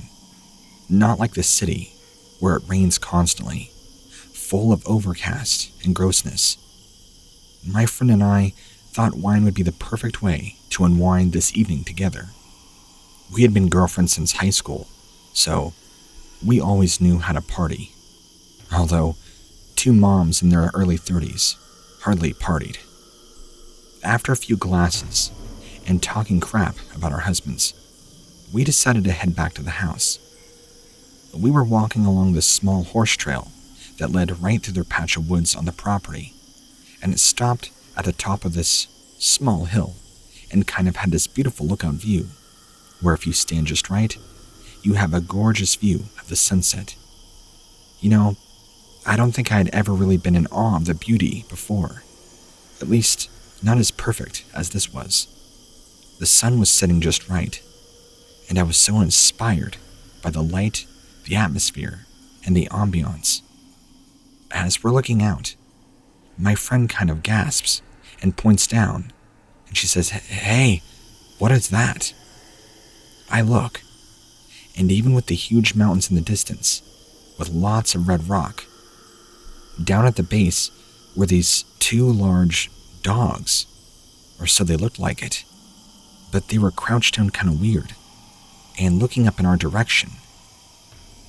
I told my friend, wine glass in hand, staring down at these things, "I don't know. They look like two large dogs. What do you think they are? Do you have wild dogs around here? Are they wolves?" We're both looking at these things strangely, because they look so weird. Their portions were very different than that of a wild dog, and they looked much bigger than a wolf. She just told me, "I don't know. I mean, I know we have coyotes around here, but not those." And we're staring at these things. They keep looking back up at us, like they see us too. Eventually, they both turn their heads towards the woods, and they both get up and kind of walk off. I can't tell if they were just lying down or what they were doing, but they both appear to be crouched down, the way a person would, and they had a very strange walk, like their back legs were much shorter than their front, and their front arms were very long. They looked very strange, and I've never seen an animal quite like that, at least that would match a description fitting those. After they walked off and disappeared in the tree line, I kept nudging my friend and asking her, "Are you sure those weren't coyotes? Are you sure you don't have wild dogs? Because I've never seen an animal like that in my life." She just kept telling me, "No, I swear, I've never seen those before. I didn't even know they were around here. Maybe there's some new species of wolf. I don't know." And even from the distance we were at, you could tell these animals, whatever they were very, very large. If I had to say, it might be kind of overkill, but at least the size of a bear. Especially from the distance we were at, maybe a couple of 100 feet at most. You could very well see each other. I don't know. We talked about it for a couple of more minutes when my friend told me, maybe we should go back inside. I don't have the greatest feeling about all this. I figured the wine was just getting to her, so I said, "All right, no worries. Let's go." So we grabbed our glass. We both walked back down the trail, still talking about what it could have been. Then, out of nowhere, comes the craziest scream I've ever heard off in the valley, right where we saw those things. I wish I could duplicate it for you, because it sounded so inhuman, but at the same time, sounded so much like a wild animal. It was almost like some sort of deep wild man screaming. Both my friend and I stopped, looked at each other, looked back. My friend dropped her wine glass. I slapped her on the shoulder. Oh, come on, don't be so cliche. It wasn't that scary. But she was really wide-eyed and seemed panicked. No, I don't know what those are. I've never heard anything make that sound before. I just kind of rolled my eyes. Sure, what we heard was scary, but I felt like she was just overreacting. I just grabbed her. Clearly, the wine had been getting to you, and you're a little too unwinded. Let's go. As we got back to the house, she kind of stopped talking. I could tell she was kind of clammed up and seemed really unnerved by what we had heard and what we had seen. I mean, she wasn't wrong, but I'm sure the whole thing was nothing, right? Well, when we get back to the house, she gets a phone call from her husband, maybe 20 minutes later. He's going to be home pretty late. He had something to do with his friends or something. I think there was an emergency, and he was needed in order to help his friend move, or so I take it. So it looked like it was going to be just us girls for the night. So I said, you know what? Let's go ahead, let's turn on a good movie on Netflix, and let's just lay down and crash. And that's what we did. It was about 8:30 at night now, and so we turned on some movie that I didn't know, I'd never seen before, and poured us both another glass. I was already getting pretty tired, so I couldn't imagine lasting much longer. Before 9 p.m., my eyes were shut, and I was snoring. The next thing I know, I'm being shaken violently. It's my friend. She was shaking me. Elaine, get up now. There's something outside. And here I am in this half-sleep, half-wine daze. What are you talking about, Stephanie? There's nobody outside. She tells me, no, you don't understand. There's something really big outside the house. And it's making noises. I just looked at her strangely, thinking, girl, you've had way too much to drink. But I've known Stephanie since I was in high school. She's never like this. She was genuinely terrified. Something had this girl spooked. I mean, she'd lived out here for years. What could be out here that would scare her so bad? I relaxed and I said, it's probably just a bear. I mean, you do live out in the country. It's not like they aren't out here, after all. She shook her head violently. No, you don't understand. Something is outside my house. Wanting to humor her and not make her feel bad, I just told her, okay. I sat up and tried to wake myself up and see what I could do to help her. I went towards the back door, turned on the light. Nothing. So I turned and asked her, what are you hearing and where? She points towards the front. She said, I could hear something big moving around. I don't know what it is, and I'm too afraid to open the door. So I walked over there, turned on the front porch light, opened the door. I didn't see anything, even though the porch light only extends maybe 20 feet out, but nothing. The night seemed still. There were crickets. I closed the door. I figured, well, sorry to say, but either you had a dream or whatever it is now gone. As she was finishing her sentence, saying, yeah, but you don't understand, we hear this god-awful scream, the same one we heard earlier, maybe not even 100 feet away from the house, on towards the side. We both looked at each other with the biggest eyes either of us had ever heard. I knew in that moment she wasn't wrong. She just looked at me, never broke her gaze. What do we do?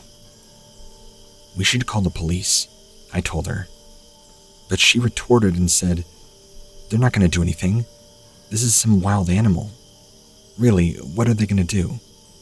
We're not under any physical threat." I demanded she turn on all the lights. We went and grabbed knives from the kitchen and stayed put, waiting for her husband to return home, since it was about to be early morning and he should be getting back any time by now. I went and grabbed his knives. We both turned on every light in the house and sat put. We both had the biggest butcher knives she owned, and we're waiting, and we're waiting. She goes to the back door again, looks out, doesn't see anything, decides to open the sliding glass door. I tell her, "Stephanie, don't. We don't know if that thing's still out there." She opens the door, knife in hand, and yells out, "If you're out here, I have a knife, and I'll stab you if you get close to my house." One thing I immediately noticed as I walked up behind her, the sound of crickets was no longer there. It was eerily silent. The entire night almost now had this atmosphere to it, like it would consume you alive. I asked her, "Do you hear that?" She turned around to look at me. "Hear what?" "There's no crickets anymore. Where'd the sound go?" She slams the sliding glass door, locks it, closes the blinds. We just decided to sit there and wait. Maybe about 2:30 comes, and we hear her husband come pulling down the driveway. Oh, thank God. Maybe about a couple minutes later, her husband kind of just casually walks in the house, wondering why his wife and his wife's best friend are sitting on the couch, all the lights on. It's 2:30 in the morning. We're awake and we have knives in our hand. He just says, is there something I should know about?" My friend runs over to him crying, saying, "I'm so happy you're home. We had an incident," and went to explain to him what happened. As she's telling him this, his eyes kind of widen. Then he kind of looks puzzled. When she finishes, he explains that as he was coming down the driveway, he saw something big, but just assumed it was a large black bear, since he only caught a glimpse of it. But after hearing what she had to say, he was very calm, very collective. Pulled out his gun safe, or pulled out a rifle from the gun safe, I should say, and just said, "I'll tell you what, you ladies go and get some sleep. I'll hang out right here on the steps. If this thing shows up, it ain't gonna live." But let's face it, me and my friend, there's no way we were going to catch an ounce of sleep. We were too wired, off fear and adrenaline. We weren't sure what to do. So we kind of just waited around and barely made it awake by about 6 a.m. It was light enough that we can go outside and see that there was nothing around. Whatever it had been was now gone, and had probably been gone for quite some time. The husband, who had fallen asleep on the stairwell, we woke him up. He explained to us that, see, it was probably just a bear. My friend made me stay an extra couple of nights just to keep her safe, as, moral support. I did, and the next few nights were pretty uneventful. No sounds, crickets were in full effect, nothing. She has had absolutely zero issues since this has happened. She still lives there, and yes, I still go over there and drink wine from time to time. This was the only time ever we heard and saw anything. Part of me thinks it was maybe a fluke, and maybe we just imagined it all. I don't know. I can't say for sure, but what I can say is that I'm glad we have not had to deal with it since, and I'm glad my friend is safe. Story 17. The Mysterious Figure. I remember the day well. It was December 2017 when this happened. I was driving home from work. I live in the southern half of the US, so there wasn't exactly a lot of snow. I think I'd seen actual snow only maybe once or twice in my whole entire life. That night, it was not snowing, but it was cool outside. There weren't any other cars or trucks on the business loop. It was just the time of day when traffic was slow, even near the holidays. The setting just seemed right for something unexplainable to happen. I had my music blasting in my car as I took the exit ramp off the business loop. I stopped at the stop sign, checked both ways for traffic, but nobody was coming. I turned right, leaving the highway ramp. As soon as the passing gas station goes, I see a dark figure lying on the side of the road. Normally, I'm not really one to help strangers. It was a rule I followed to help keep myself safe. You just don't know anymore. Yet, I felt compelled to check this situation out, for obvious reasons. I pulled my car over and put it in park. I reached for my phone and wanted to make sure I was able to dial 911 or the police if need be. I slid it in my back pocket and climbed out of the car.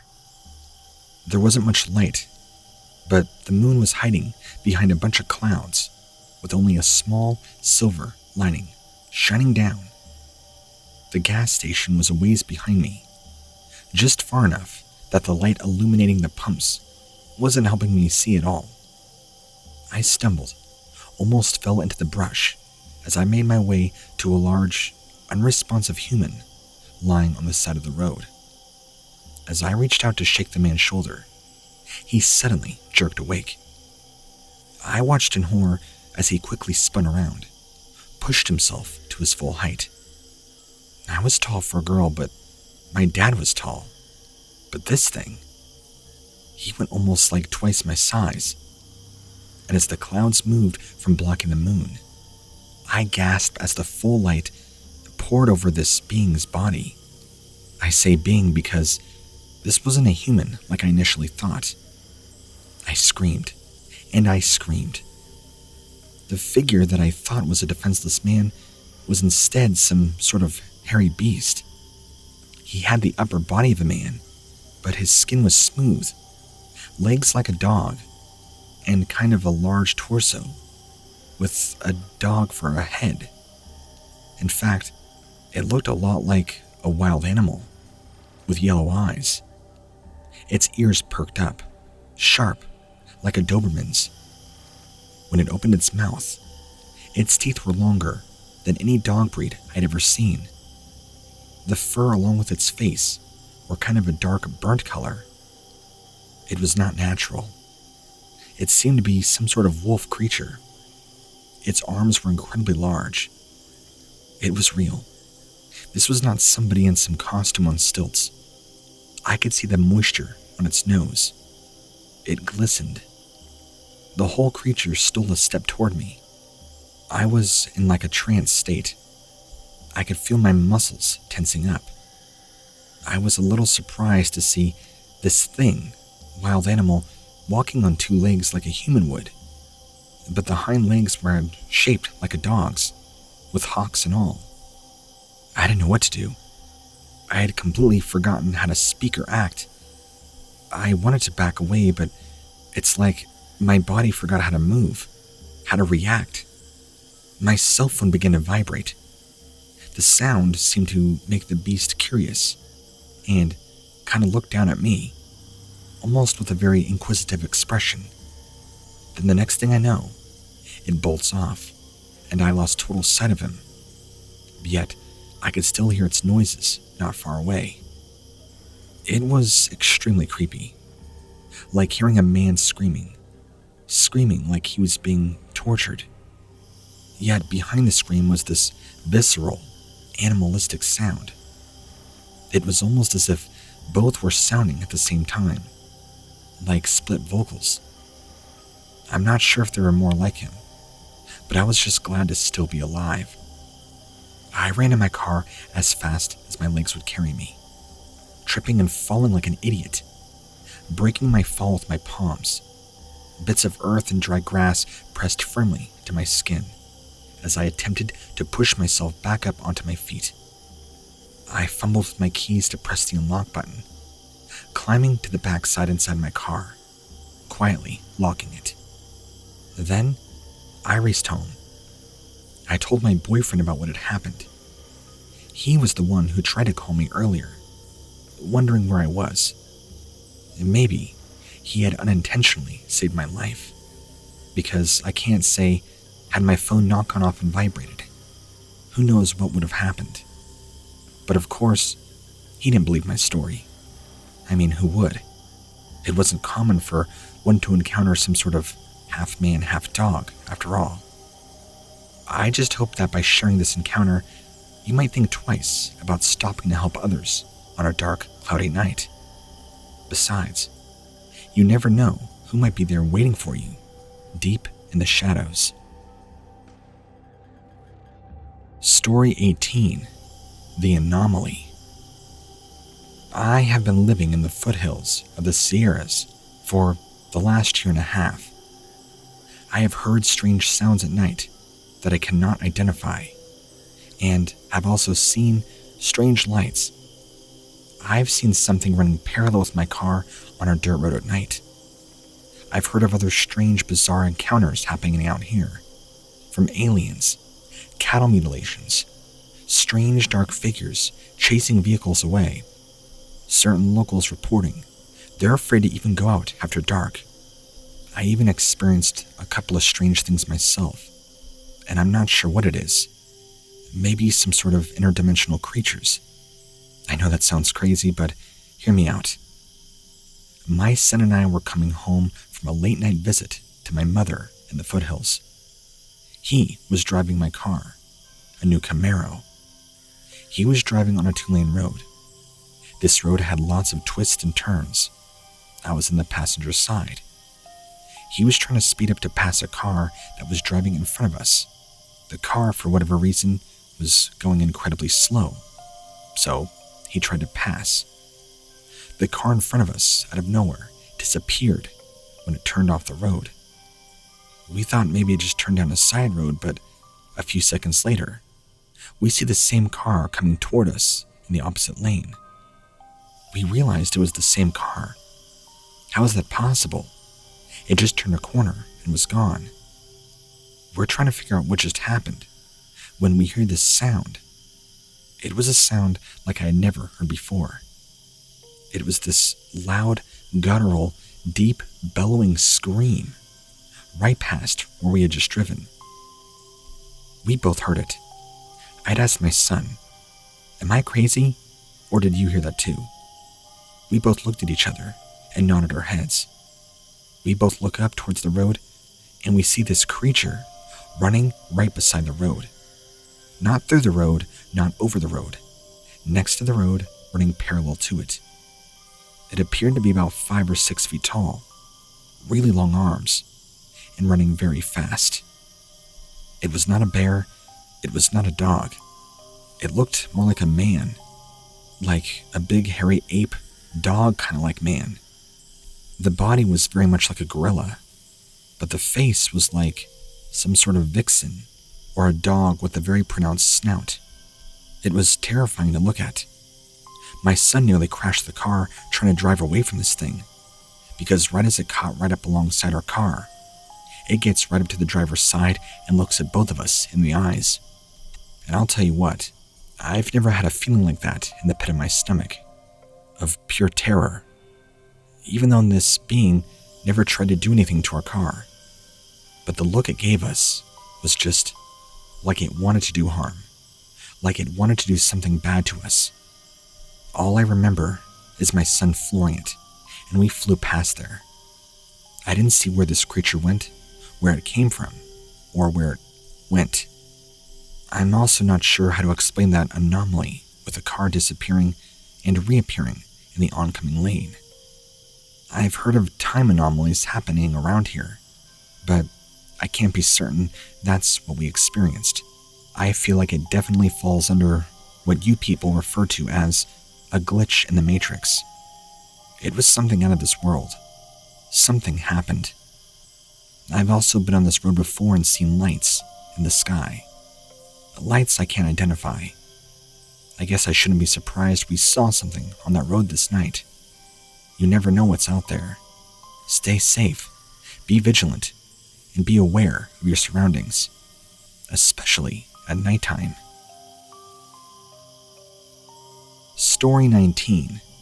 The East Coast Dogman. I had been working at PATH, also known as the Port Authority of Trans-Hudson Rail System, for about 4 years at this point. This was also in Newark, New Jersey, September of 2019. The network is further out than the central lines of New York's subway, which I had also worked on a few years earlier, but this line was no less full of problems. It seemed like every day, my engineer buddies and I would be called to fix some fault or adjust some rail that was malfunctioning. It wasn't exactly the greatest job, but it paid well, and if you had the right crew with you, it could be a pretty decent gig, and you can enjoy some laughing as you worked. That wasn't to say that sometimes it wasn't creepy, especially if you're working sections on your own. Sometimes it felt really weird. You'd step off a platform where everything was really nicely lit, and people were just standing around waiting for the next train. You'd step into and hit this sort of barrier or border. Next time you're waiting for a train, try looking into the tunnels. There is literally a dividing line, a point where light stops and the dark begins. A threshold that we had to step over every day. Most times, I didn't think about it. I'd just bang on my headlamp, stroll merrily into the tunnel. But recently, close to the time that I saw what I saw, I became a lot more nervous about it and a lot more aware. It didn't help that a few weeks earlier, I'd read an article about the dogs in Russian subways. A few genetics guys had shown how, over time, breeding dogs for their friendliness to man resulted in other side effects, where those same dogs passed on traits of being cuter, more juvenile, and having shorter muzzles. They also proved that the opposite was happening in the subways. Dogs in the tunnels that were living as scavengers had stopped showing traits that separated them from wolves. Their snouts were getting longer. They were becoming more muscular, aggressive, far less trusting of man. Packs of these feral creatures were apparently roaming parts of the Russian subway system, and I guessed it would not be too long till they were stalking around over here. And there were the noises. Many of my coworkers had reported hearing growls and scratching noises in the tunnels. One even seen a shadow of a dog moving along the inside walls. We took it so seriously that there were notices about it in the break room. Any sightings at all of dogs in tunnels was to be reported immediately. You'd better believe I reported mine. I was going to work on a signal switch that had been failing. It was a one-man job, and even though we're supposed to go out in pairs, I gave Cameron an early lunch break so he could catch the game. I told him I was capable of handling the job myself. No sooner had I crossed that threshold out of the light and into the darkened tunnel, I knew that was a mistake. Wished that he was there with me. There was a sound in there. Some kind of low rumbling. It sounded like an animal or something up towards the other end. I looked back over my shoulder to the light I'd left behind me. Now, a good 200 feet into the tunnel, the light looked like a little disc, far away in the distance. The further I got from that disc, the less safe I felt, and the louder the sound became.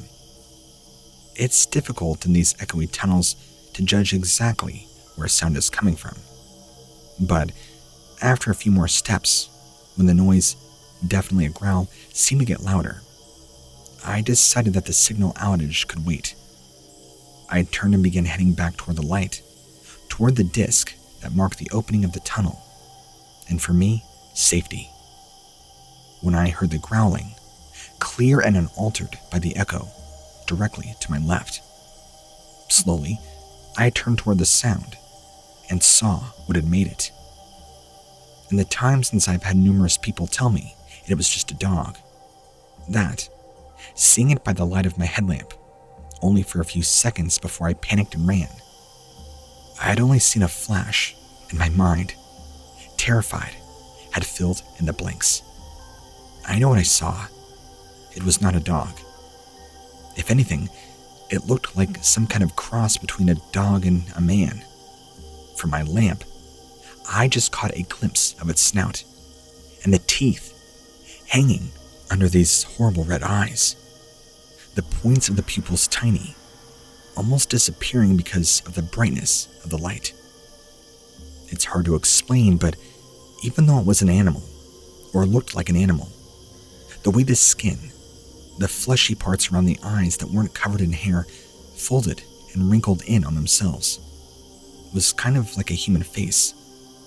There was expression in the eyes and the creases around them. You could read the expression, the emotion it was showing. At that moment that I flashed my light onto the thing, the expression showed rage. It moved forward, towards me. There was a flash of shaggy gray fur. Judging by where the face was positioned and how far below the ground would have been, this thing must have been standing well over 7 feet tall. That's no dog.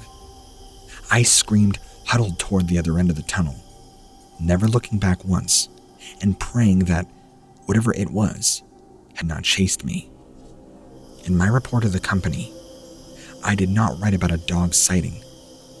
I said as clear as day that I had seen some sort of dog man. Let's just say I handed in my report at the same time that I handed in my notice. I've never been back to those tunnels, and I no longer ride the subway. I'm happy to be out of that job for good. If you or someone you know has an encounter or story you would like to share with me or have me read, please send it to stories@whatlurksbeneath.com. I would love to read it. Thank you.